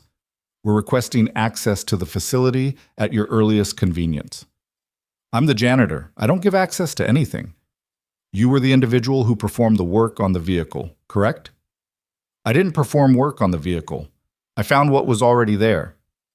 "That's precisely the matter under dispute, Mr. Bennett. My client contends that the compartments, the journals, and the so-called foundation documents were placed in the vehicle recently, not by Mr. Raymond Vaughn, and that—" "Your client is wrong." There was a pause on the other end, the kind of pause a lawyer makes when he's not used to being interrupted by janitors. "Mr. Bennett, I would strongly advise you to retain legal counsel before making any further statements." "Thanks for the advice. Is there anything else?" My client will be filing a motion for injunctive relief to prevent the disposition of the vehicle or its contents until such time as a forensic examination. Call Ms. Vaughn's legal team. They'll be happy to talk to you. Noah hung up. He stood in the bathroom for a minute, holding a package of paper towels, staring at the tile floor. Then he called Scarlett. She answered on the first ring. Ashworth's lawyer just called me, he said. He called you directly? Yeah, a guy named Victor Hale. Victor Hale. She said the name like it was a species of insect. He's Ashworth's pit bull. What did he say? That the compartments are fake, that I planted the journals, that they want forensic access to the car. Of course they do. He could hear her breathing change, faster, sharper, the way it did when she shifted from person mode to CEO mode. They're going to try to discredit everything, the journals, the foundation documents, the incorporation papers. If they can cast enough doubt, they can tie the car up in litigation for years and make a play for it through the courts. Can they actually do that? They can try. Ashworth has money, and he has lawyers who bill by the hour and are very motivated to keep the meter running, but he doesn't have facts, and he doesn't have the law, and he doesn't have me on a good day. She paused. Where are you right now? Restocking the men's room on 2. Come downstairs. There's something I need to talk to you about, and I'd rather do it in person. Noah finished the paper towels, loaded the cart, pushed it into the supply closet, and took the elevator down. The garage was different now. In the 4 days since the story had broken, Scarlett had installed additional security. A keycard reader on the main door, cameras in the corners, and a new lock on the equipment room. Marcus was at his desk looking harried, fielding calls he didn't want to field. Scarlett was at the folding table where Noah's documentation still sat in a neat stack. She had her laptop open and a legal pad covered in her own handwriting, tighter and faster than her grandfather's, but with the same tendency to underline the things that mattered most. Sit down, she said. He sat. 2 things. First, Ashworth filed this morning. His lawyers submitted a temporary restraining order to prevent any transfer of the foundation assets until the car and its contents can be examined by an independent forensic team. My lawyers are already fighting it, and I think we'll get it thrown out, but it's going to take a few weeks. In the meantime, the foundation paperwork is frozen. Can he actually prove the compartments were tampered with? No, and that's the beautiful part of what your documentation does. She tapped the stack of legal pad pages. You wrote a detailed, time-stamped account of every discovery. The microcassette tape has Raymond's voice on it. We can authenticate that with voice analysis in about 20 minutes. The journals are written in ink that's consistent with the time period. The notarized documents at the bank were filed in 2017, years before you set foot in this building. Ashworth's case is made of air, but air takes time to disperse, and he knows that. He's stalling. He's stalling. He doesn't want to win in court. He wants to create enough noise and delay that I either settle with him to make it go away or that the foundation loses momentum before it ever launches. Will you settle? Scarlett looked at him with an expression that could have frozen jet fuel. I'd rather set the money on fire. Noah believed her. Second thing, she said, and her tone shifted. Softer, more careful. I got a call this morning from Dr. Adaora Okafor, the board member from the journals. She's in Lagos. She runs a clean water initiative across 4 West African countries. When I told her about the foundation, she went quiet for about 30 seconds. Then she told me she'd been waiting for this call for 8 years. She said Raymond contacted her in 2016, a year before he died, and told her he was building something. He asked her to be patient. She's been patient. And Whitfield? James Whitfield is in Detroit. I reached him yesterday. He said almost the same thing. Raymond reached out to both of them, told them the plan, asked them to wait. They've been waiting. Noah sat with that. 2 people on opposite sides of the world, holding a promise from a dead man and trusting it. Okafor said something else, Scarlett continued. She said that when Raymond described the foundation to her, he told her the hardest part wouldn't be the money or the logistics. It would be finding the right people to run it. People who understood that the work isn't about building things. It's about building things that last. She asked me if I'd found anyone like that. What did you tell her? I told her I had someone in mind, but he was being stubborn about it. Noah rubbed his face with both hands. Scarlett, I know, you're the janitor. You have a daughter. You can't take risks. I've heard all of it and I respect all of it, and I'm still asking. Asking what? Exactly. She closed her laptop. She looked at him without the CEO mask, without the strategic armor, without any of the layers that a person accumulates when they've spent their entire adult life protecting themselves from disappointment.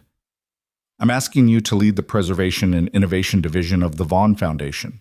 Your job would be to evaluate every infrastructure project we fund, the water systems, the medical facilities, the schools, and make sure they're built right. Built to last. Not the cheapest option, not the fastest option, but the right option. The way my grandfather would have done it. I don't have a degree in civil engineering. You have 2 published papers and a $14.6 million Ferrari restoration on your resume. That was a lifetime ago.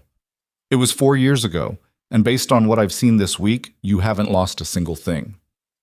Noah stared at the table. His hands were flat on the surface, fingers spread, the same position he'd held in the bank viewing room when he'd told her about Elena. He was thinking about Lily, about the apartment, the couch, the water stain, the Honda with the broken passenger door, about $16, $50 an hour, and boxed mac and cheese, and the fear that lived at the base of his spine every minute of every day. The fear that one wrong move, one bad decision, one miscalculation would pull the floor out from under them. "What does it pay?" he asked, and he hated himself a little for asking because it felt small and practical in the middle of something that was clearly larger than a paycheck. But he was a single father, and single fathers don't have the luxury of ignoring paychecks. $160,000 a year, plus benefits, plus relocation assistance if you need it. Full health insurance for you and Lily. And a flexible schedule because I know what it means to be a parent, and I'm not going to be the person who makes you choose between your daughter and your work.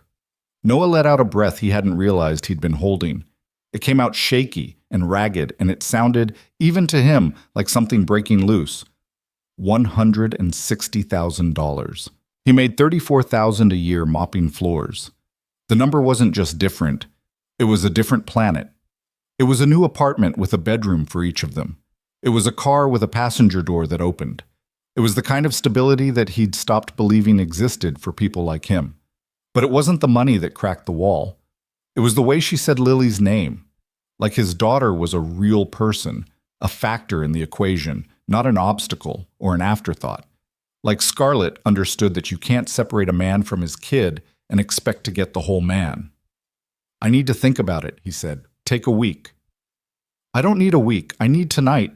I need to sit with it and think about what it means, and whether I can do the job and whether it's fair to Lily to change everything when she's finally settled." "Okay, tonight." He stood up. He needed to move. He needed to not be sitting across from this woman who was offering him the life he'd given up, wrapped in the work he'd been running from, funded by the legacy of a man who'd somehow predicted him. "Noah," he stopped.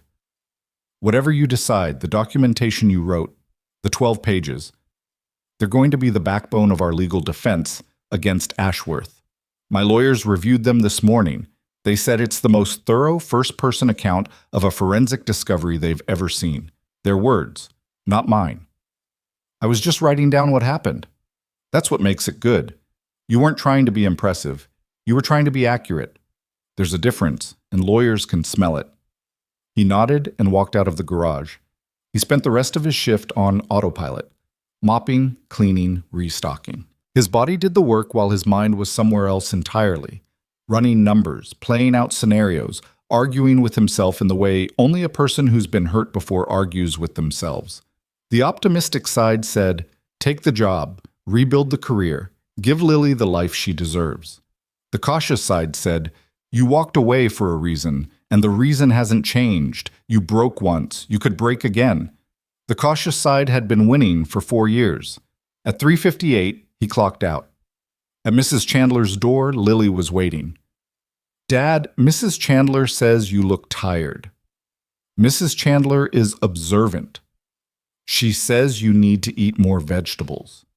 Mrs. Chandler is also correct. She made soup. She says you have to take it or she'll be offended, and she says being offended at her age is a medical emergency. Noah took the soup. It was in a ceramic pot with a lid that didn't quite fit, and it smelled like chicken and rosemary and the particular warmth of a person who takes care of people because it's the only thing that makes sense to her. At home, he heated the soup instead of making mac and cheese. Lily was suspicious. This has carrots in it. Carrots are good for you. That's propaganda. Where did you learn the word propaganda? Tommy. Tommy from school? The same Tommy who said janitors are losers? He's not all bad, Dad. He has a hamster. Having a hamster doesn't make you a reliable source of information. It makes you interesting. Noah poured the soup into 2 bowls. They ate at the kitchen table, and he watched Lily pick around the carrots with surgical precision while maintaining a running commentary about her day that included a description of a science experiment involving baking soda, a dispute about whose turn it was on the swings, and a firm opinion that the school library should have more books about horses. Dad, yeah? You're being quiet. I'm listening. You're listening quiet, not normal quiet.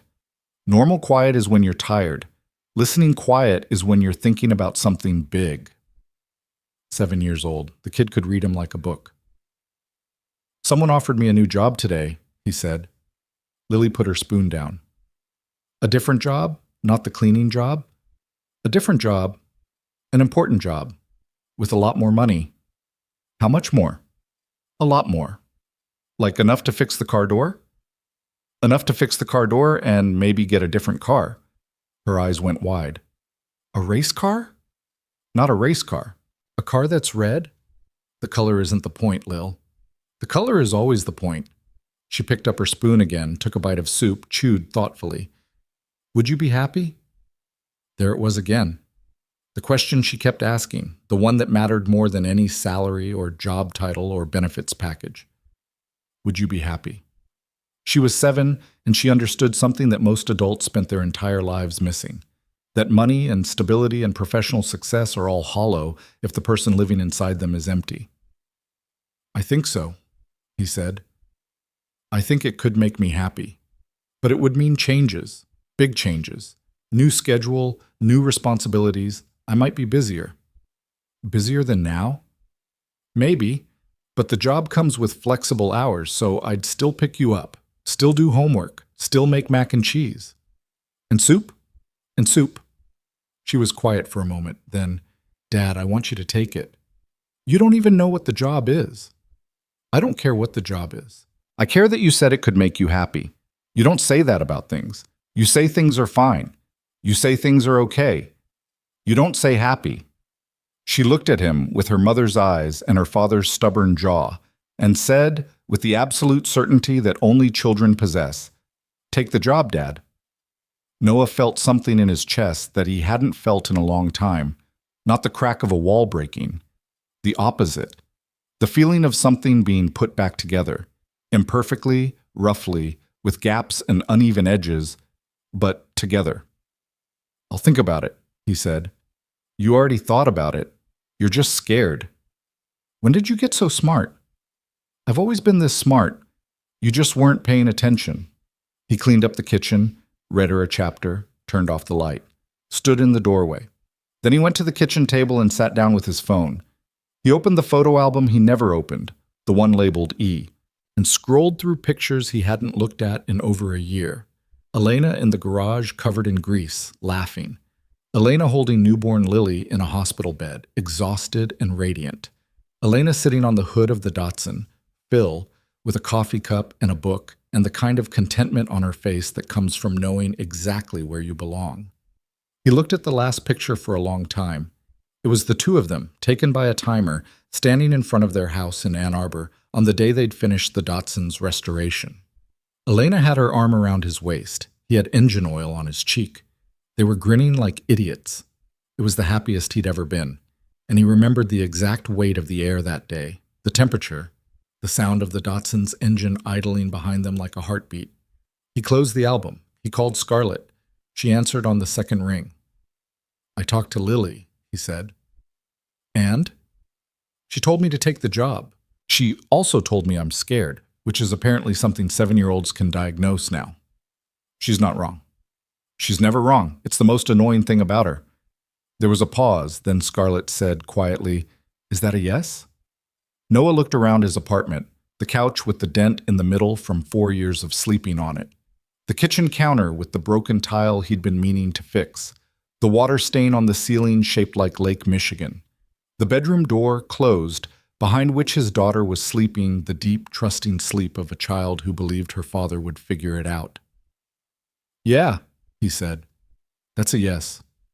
He heard something on the other end of the line that might have been a breath, or might have been a laugh, or might have been the sound a person makes when something that's been uncertain suddenly becomes real. "Can you start next Monday?" Scarlett asked. "I have to give notice here." "Noah, you work for me. I own the facility. Consider your notice given and accepted." That feels like cheating. It feels like efficiency. There's a difference. He almost smiled. "Monday, then." "Monday. I'll have Sandra send you the offer letter and benefits package tomorrow." "And Noah?" "Yeah?"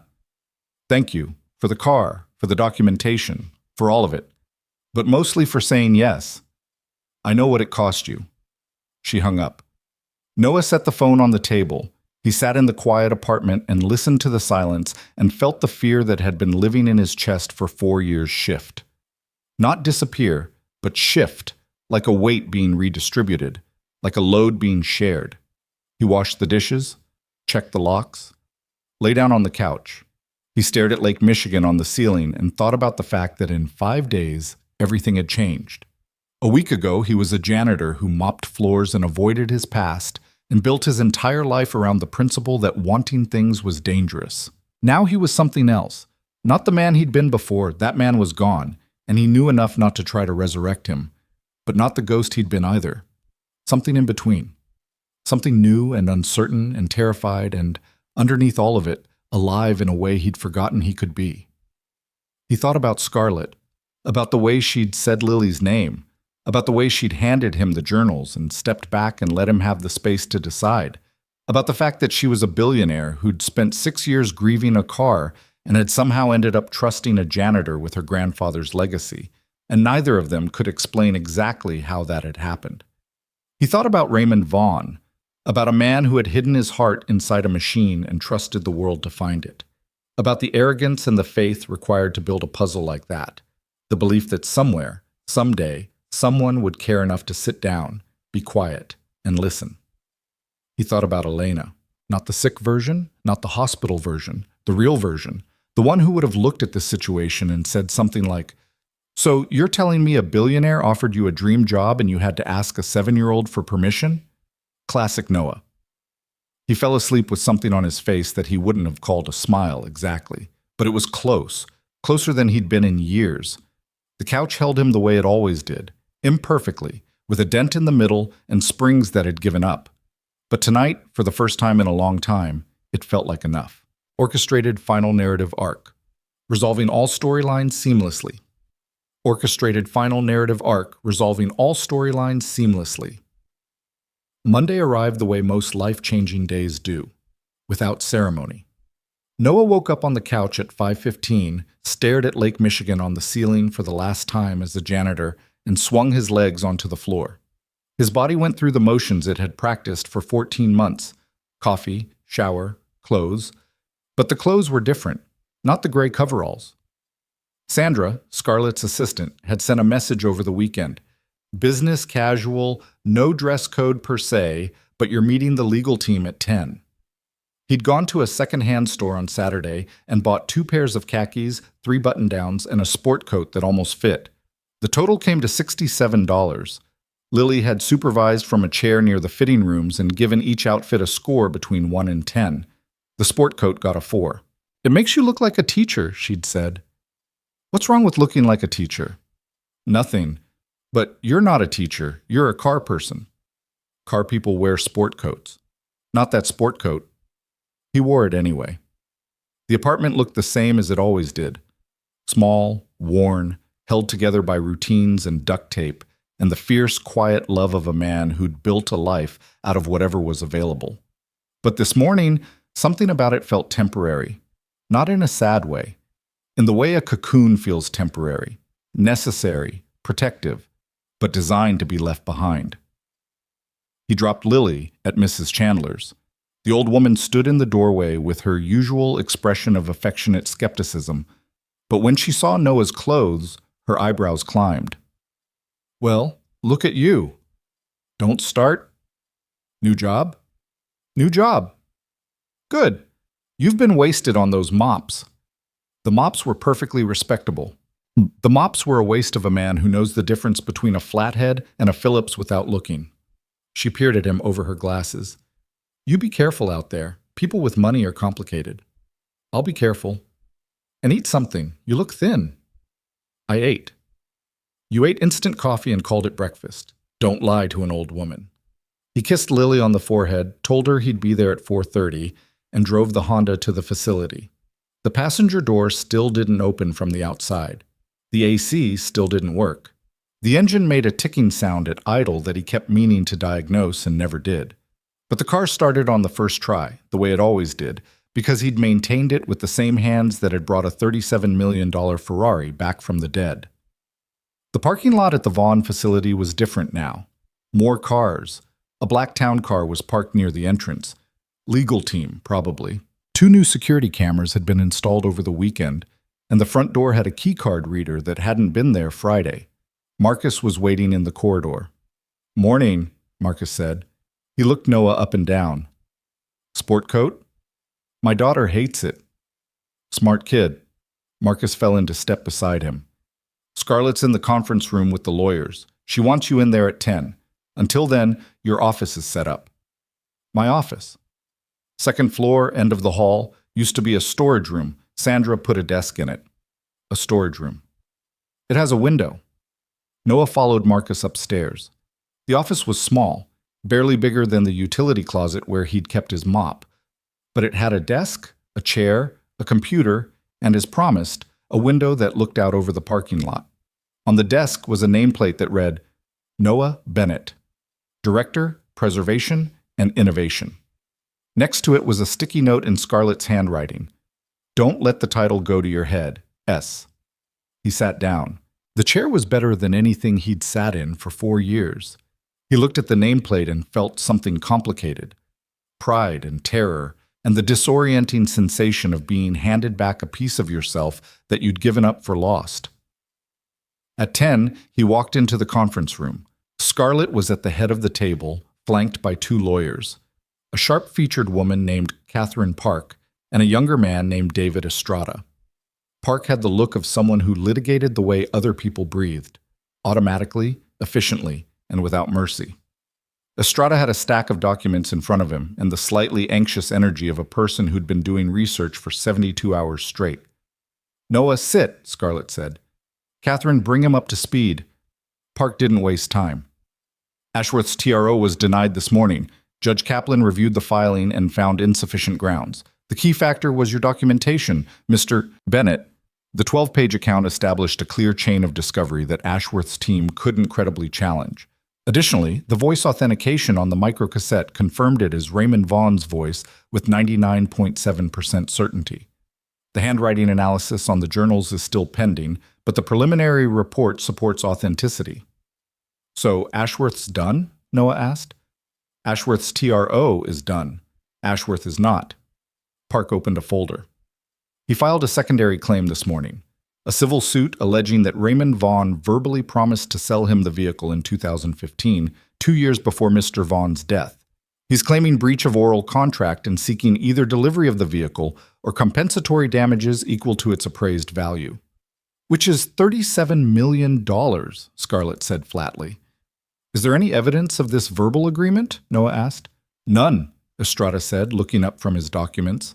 We've reviewed every communication between Ashworth and Raymond Vaughn that we can find. Emails, letters, phone records. There's no reference to any sale agreement, verbal or otherwise.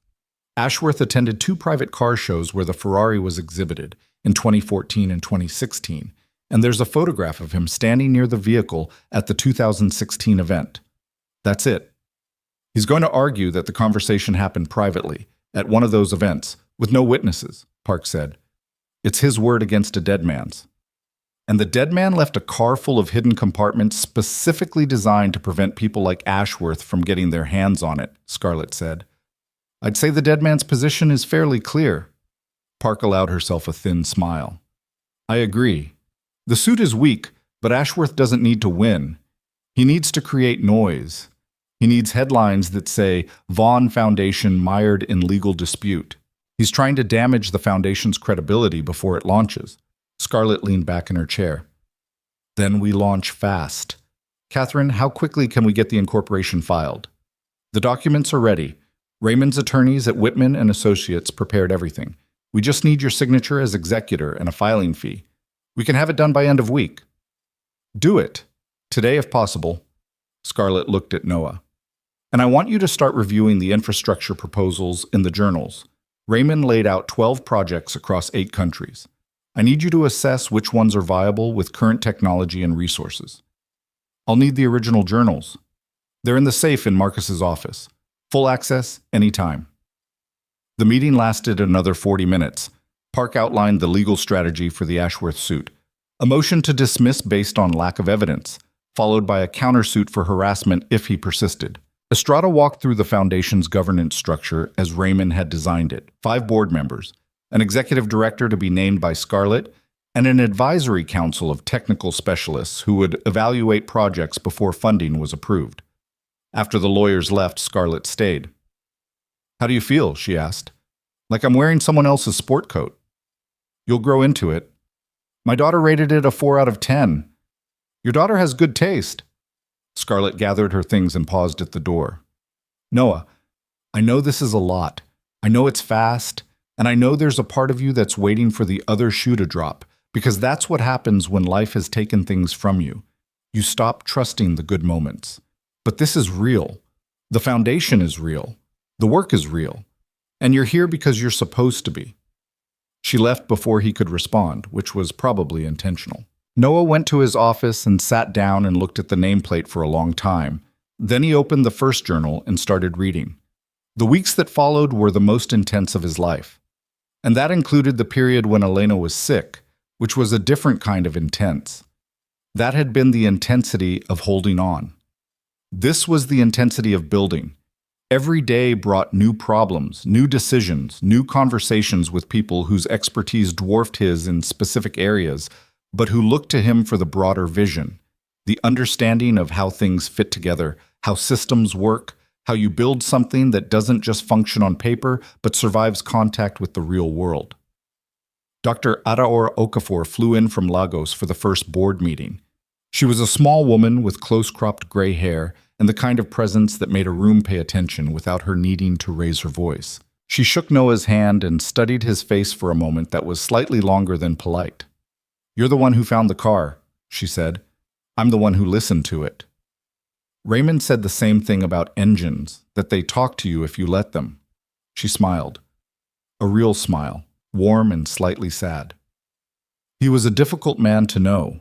Generous, brilliant, impossible to argue with. The last time I spoke to him, he told me to be patient. I thought he was talking about the foundation. Now I think he was talking about everything. James Whitfield arrived from Detroit the same afternoon. He was tall, deliberate, the kind of man who chose his words the way a carpenter chooses nails, carefully, precisely, one at a time.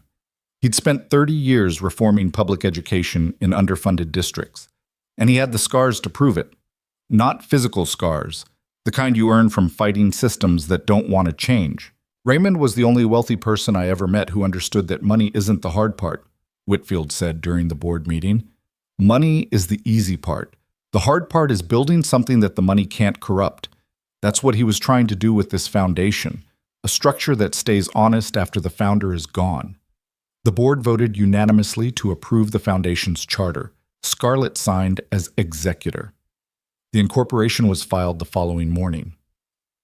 The Vaughn Foundation for Human Progress officially came into existence on a Tuesday in a conference room above a car garage with a billionaire, a janitor turned director, a clean water specialist, an education reformer, and 2 lawyers who billed $800 an hour, and for once felt like the money was going somewhere that mattered.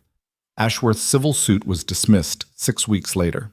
Judge Kaplan's ruling was 3 pages long and boiled down to a single devastating sentence.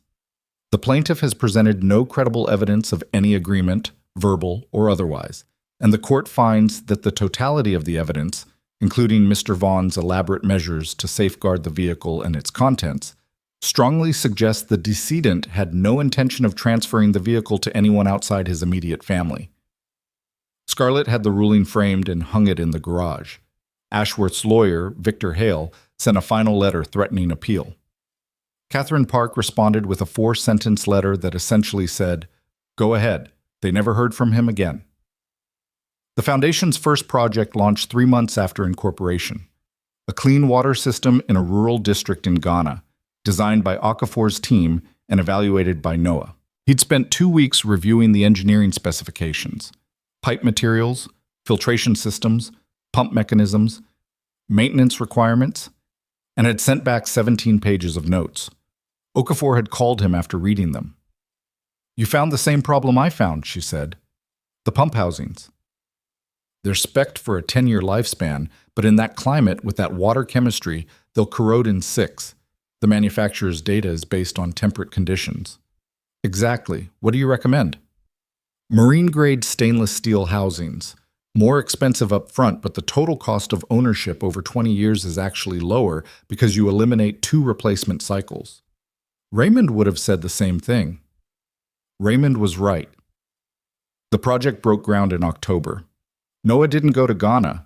He couldn't, not with Lily in school and the Foundation's other 11 projects in various stages of evaluation.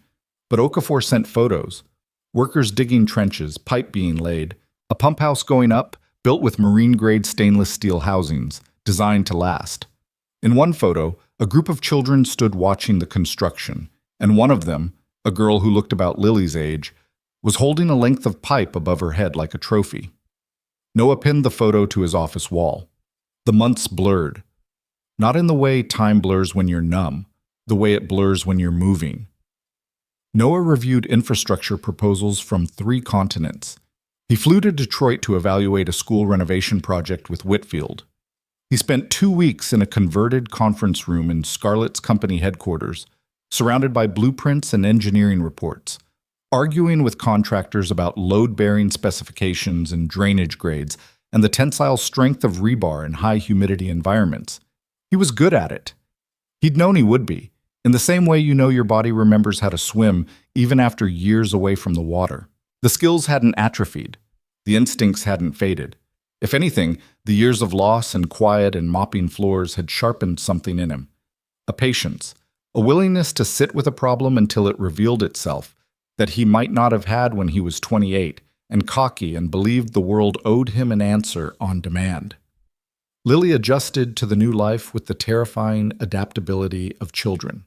They'd moved, not far, just to a 2-bedroom apartment in a better building with a kitchen big enough to actually cook in and a living room where Noah could set up a small workbench in the corner. Lily had her own room for the first time.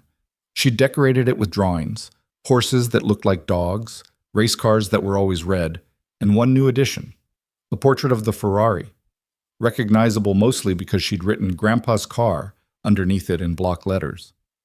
"That's not how you spell Grandpa's," Noah had said. "I know, but the A looked lonely without the S. That's not how spelling works. It's how art works." He'd left it on the wall. Mrs. Chandler still watched Lily in the mornings. Noah had offered to find a closer arrangement. They'd moved 4 blocks away, but Mrs. Chandler had looked at him like he'd suggested she cut off her own arm.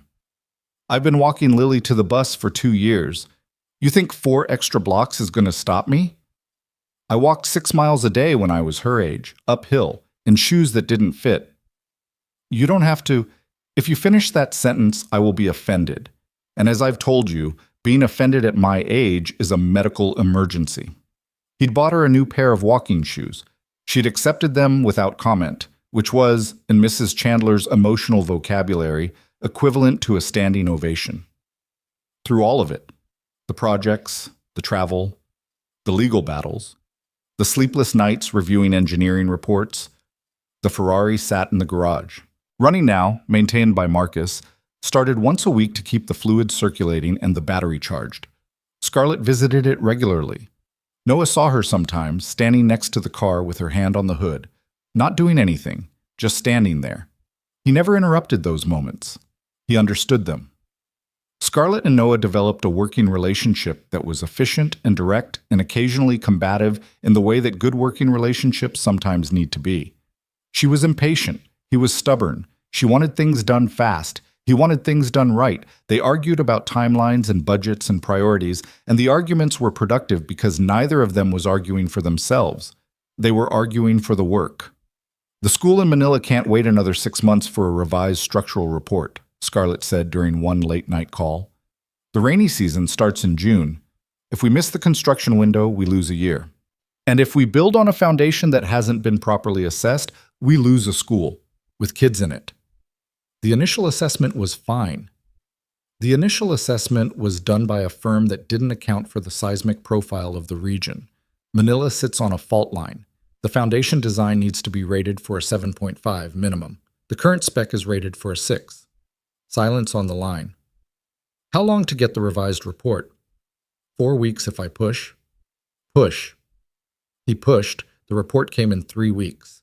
The foundation design was upgraded. The school was built to withstand an earthquake that statistically would come someday.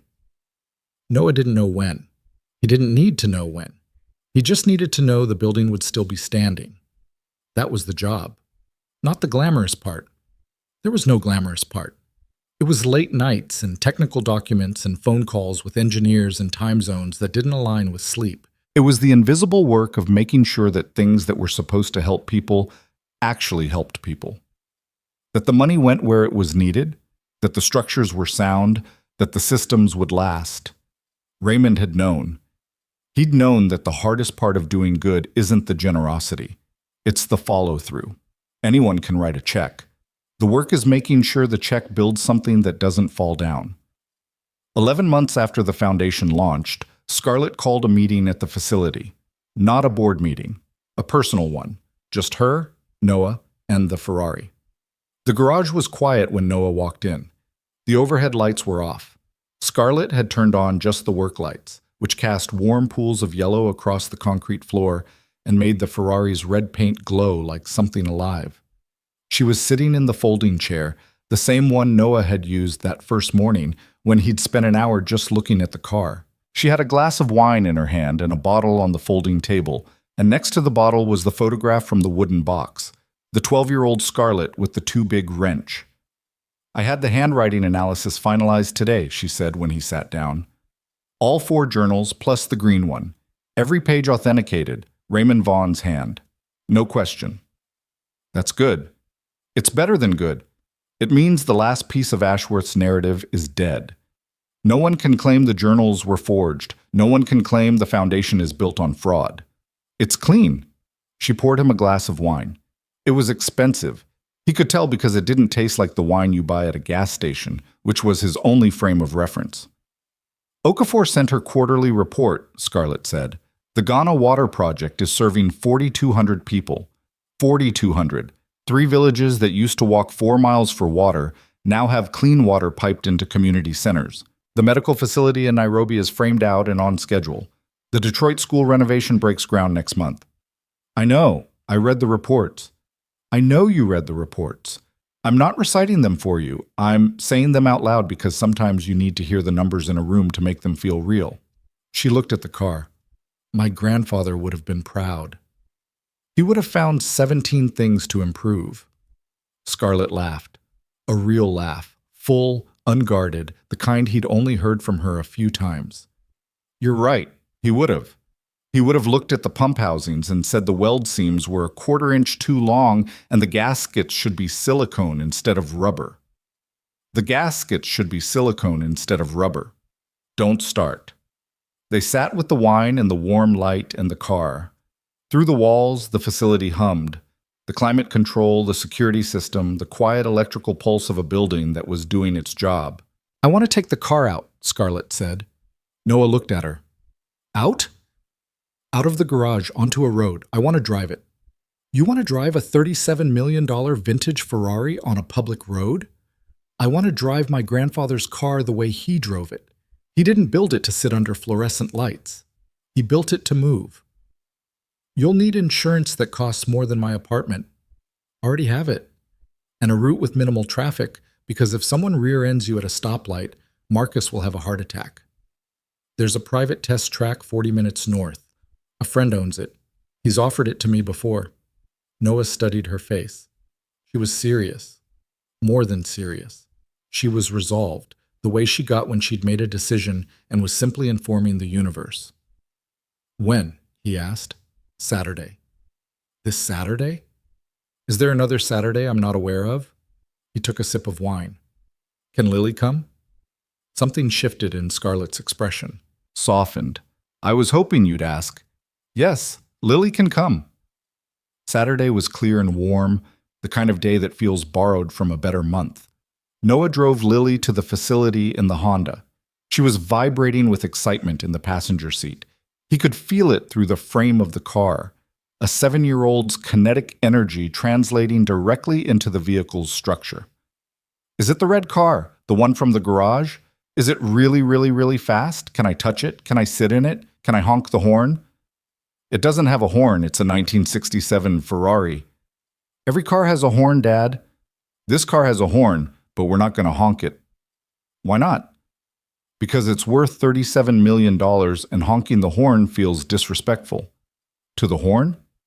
To everyone. At the facility, Scarlett was waiting with Marcus, who was wearing the expression of a man who had been told his most valuable possession was about to be driven on actual pavement and had made peace with it the way a person makes peace with a diagnosis, reluctantly, with a lot of internal negotiation. The Ferrari was outside. In the sunlight, for the first time in years, the paint looked different, deeper, richer, like something that had been held underwater and was now breathing for the first time.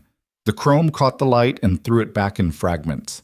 It was, by any measure, one of the most beautiful machines ever built, and it sat on the asphalt of the parking lot, looking slightly surprised to be there. Lily stopped walking. Her mouth opened. Her hand found Noah's and squeezed. "Dad," she whispered, "that's the car?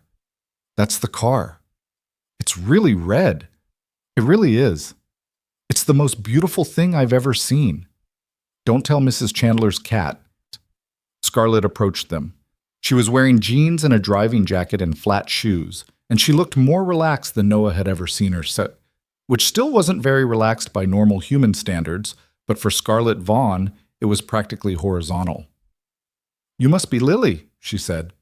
Lily looked up at her with an appraising expression that would have been intimidating coming from an adult. "You're the lady with the car." "I am." "My dad fixed your car." "He did." "He's really smart. He pretends he's not, but he is." "I know," Scarlett said, and she glanced at Noah with an expression he couldn't read and didn't try to. They loaded the Ferrari onto a flatbed transport for the drive to the test track. Scarlett wasn't about to risk 40 minutes of highway traffic in a vintage car with drum brakes and no airbags. Marcus rode in the truck with the driver. Noah, Lily, and Scarlett followed in the Cayenne. The test track was a private facility north of the city, a 2-mile loop with banked curves and a long straightaway surrounded by trees and silence. The owner, a retired racing driver named Frank Castellano, met them at the gate and waved them through with the casual nonchalance of a man who'd driven cars at 200 miles an hour for a living and found civilian excitement about automobiles mildly amusing. "Beautiful machine," Castellano said, watching as the Ferrari was unloaded. 275 GTB/4, Colombo 512, the good engine. "The only engine," Marcus corrected. "Don't start," Scarlett said. Castellano gave them the track. No other vehicles, no schedule constraints. "Take your time," he said. "She's been sitting for 6 years. Let her warm up. Don't push her past 4,000 RPM until the oil temperature stabilizes." Noah started the ignition sequence. By now, it was muscle memory. The 3 triggers, the flat tool, the 2 keys. The engine caught on the second revolution and settled into its idle with the deep, confident note of a machine that knew what it was. Scarlett slid into the driver's seat. She gripped the wheel, the original wood-rimmed wheel with its prancing horse badge in the center, and sat there for a moment with her eyes closed. "I can feel him," she said quietly. "In the vibration, in the sound. It's like he's still here." Noah stood by the open door. "He is. In every bolt, every wire, every hidden compartment. He built himself into this car because he knew it would outlast him." Scarlett opened her eyes. She looked at Noah. Then she looked at Lily, who was standing a few feet away with her hands pressed together under her chin, physically restraining herself from touching the car. "Lily," Scarlett said, "want to go for a ride?" The sound that came out of Lily Bennett was not a word. It was closer to the noise a tea kettle makes right before it reaches full boil, a high-pitched, pressurized emission of pure, unfiltered joy. "I'll take that as a yes," Scarlett said. Noah buckled Lily into the passenger seat. There were no modern safety features, no airbags, no crumple zones, no electronic stability control, just a lap belt and a prayer, which was how people had driven in 1967 and which made Noah's parental anxiety spike in a way he chose not to show. "Slow," he said to Scarlett. "Please." "Slow," she agreed. She put the car in gear. First, the clutch engaged with a smooth mechanical action, and the Ferrari rolled forward, tentative at first, like an animal remembering how to walk. Scarlett guided it onto the track's main straightaway and accelerated gently. The V12's note climbed. Not a roar, not yet, just a steady building crescendo that vibrated through the body of the car and the bodies of the people inside it. From the pit area, Noah watched. The Ferrari moved down the straightaway with a grace that had nothing to do with speed and everything to do with purpose. 60 years of engineering and one man's lifetime of care, and a secret hidden so well that it took the world 6 years and a janitor to find it. Lily's laughter carried across the track, high and clear and wild, the kind of laughter that hasn't learned to be self-conscious yet, the sound of pure, uncompromised delight. Noah stood there with his hands in his pockets and felt something move inside him that he hadn't felt since the day Elena died. Not happiness. That was too simple a word. It was more like wholeness. The sensation of a fractured thing being held in alignment long enough for the pieces to remember that they fit together. He thought about Raymond Vaughn, a man he'd never met who had changed his life. A man who'd hidden his heart inside a machine and trusted the future to find it. The arrogance of that. The faith. The absolute, unreasonable, beautiful belief that somewhere in the world, someone would sit down, be quiet, and listen. He thought about the foundation. 4,200 people with clean water. A school in Manila built to survive an earthquake. A medical facility in Nairobi that would serve 250,000 people within 5 years. All of it started by a dead man's hidden journals and unlocked by a janitor who'd been running from himself. He thought about Elena. About what she'd say if she could see this. She'd probably cry first and then make a joke, because that's who she was. A person who processed emotion through humor the way other people processed it through silence. She'd say something like, "Only you could turn mopping a floor into a career opportunity," or, "I told you the dishwasher thing would work itself out." Or more quietly, in the voice she used when she was being real, "I'm proud of you, Noah. I always was." The Ferrari came around the far curve and headed back toward the straightaway. Scarlett had opened it up slightly, not fast, not reckless, but enough that the engine's voice had deepened into something that sounded like freedom. Lily was leaning forward in her seat, face pressed close to the windshield, grinning so hard her cheeks must have ached. They made 3 laps. Slow, careful, respectful laps that treated the car like what it was. Not a toy, not a status symbol, not a $37 million trophy. A legacy. A vessel. The last and most important thing a man had ever built. When Scarlett pulled back into the pit area and turned off the engine, the silence that followed was immense. Not empty. Full. Full of the engine's echo, full of Lily's lingering laughter, full of everything that had led to this moment. Lily scrambled out of the car and ran to Noah and threw herself at him the way she always did. Full speed, full commitment, absolute trust that he'd catch her. "Dad," she said, breathless, her face flushed, her hair a disaster. "Dad, it was so fast. You went about 40 miles an hour. It felt like 1,000,000. That's the engine.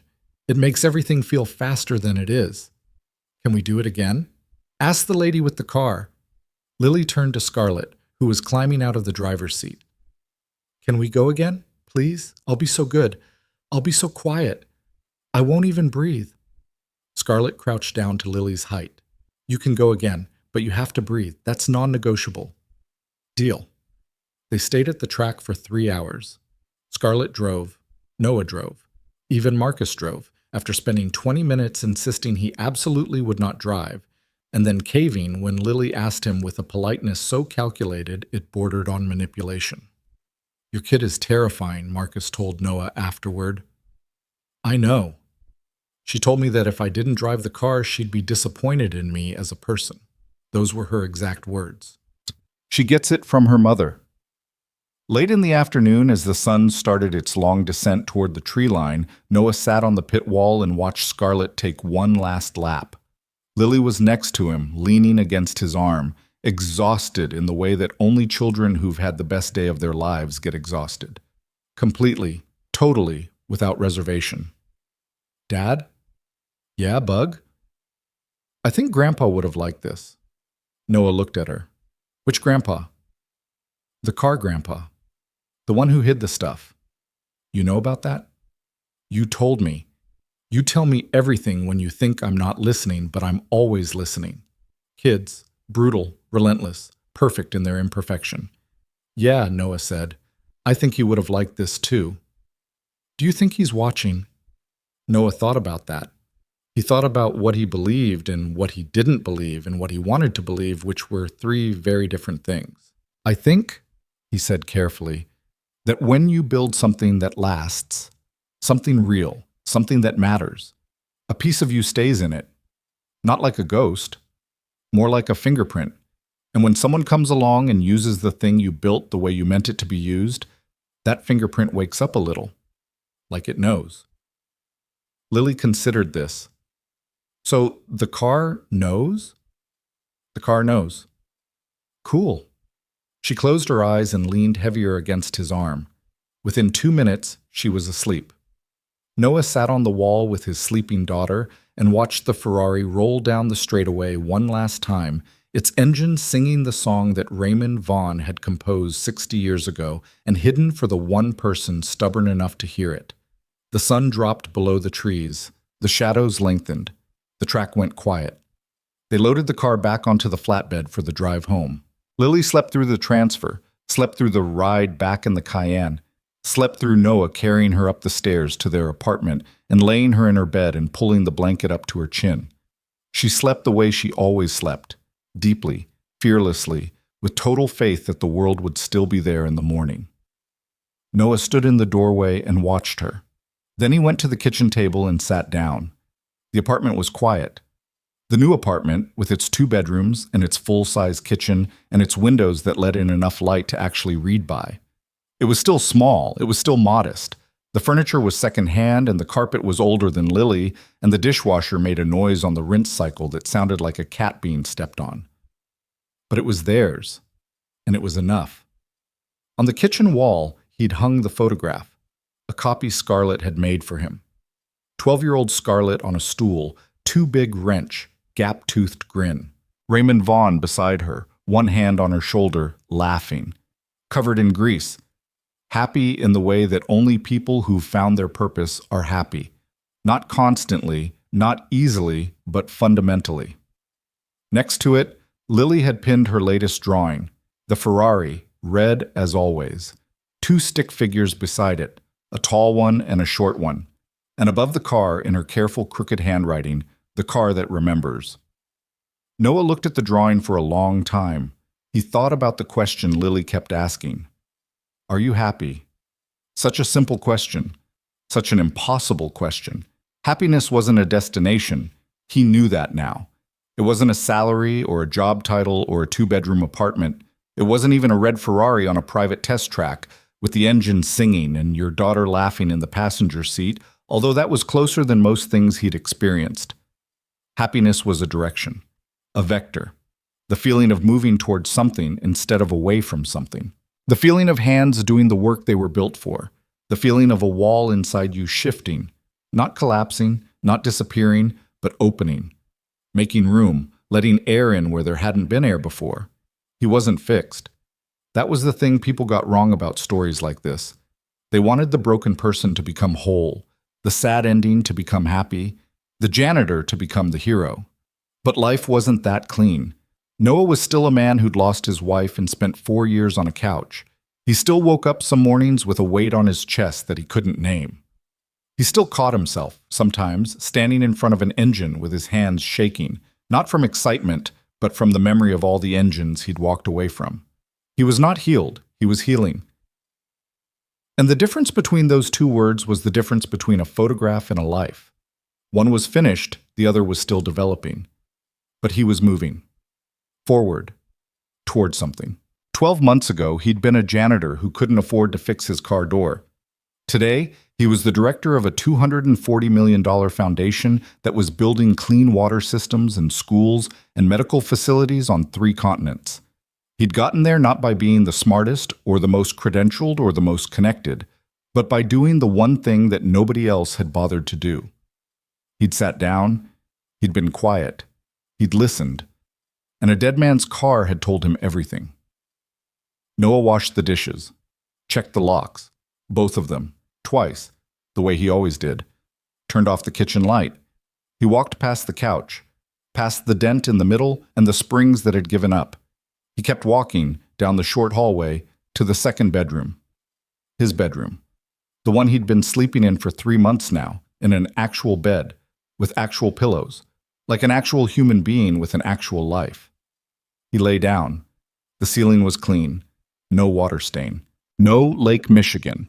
Just plain, white, unmarked plaster, which was both better and slightly worse because he'd grown fond of that stain the way you grow fond of a scar. Not because you wanted it, but because it became part of the landscape of who you were. He closed his eyes. He thought about a car that had waited 6 years for someone to understand it.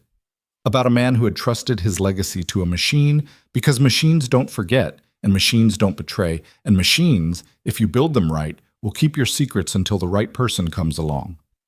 He thought about his daughter, asleep in the next room, dreaming about red cars and racetracks, and a world where everything was fast and bright and possible. He thought about the morning, about the work that was waiting, proposals to review, projects to evaluate, a foundation to build, a legacy to honor. He thought about the fact that sometimes the most important things in life are not found by the people who search the hardest, but by the people who are quiet enough to hear what's already there. That expertise and credentials and money can take you far, but they can't take you to the places that only patience and humility and a willingness to listen can reach. That the world is full of hidden compartments, in cars, in people, in the spaces between what we show the world and what we actually carry. And the only key that opens them is the decision to stop assuming you already know what's inside. Sleep came. Not slowly, the way it used to. Not with the weight of dread or the hum of anxiety or the long, lonely negotiation with a ceiling that looked like a lake. It came the way it comes to a person who has done good work and knows it, and has a child sleeping safely in the next room, and has a reason to get up in the morning. It came easily, and the engine, somewhere in a garage across town, sat in its silence and waited, patient, warm, alive. The way it had always waited, the way it would always wait, for whoever was willing to listen,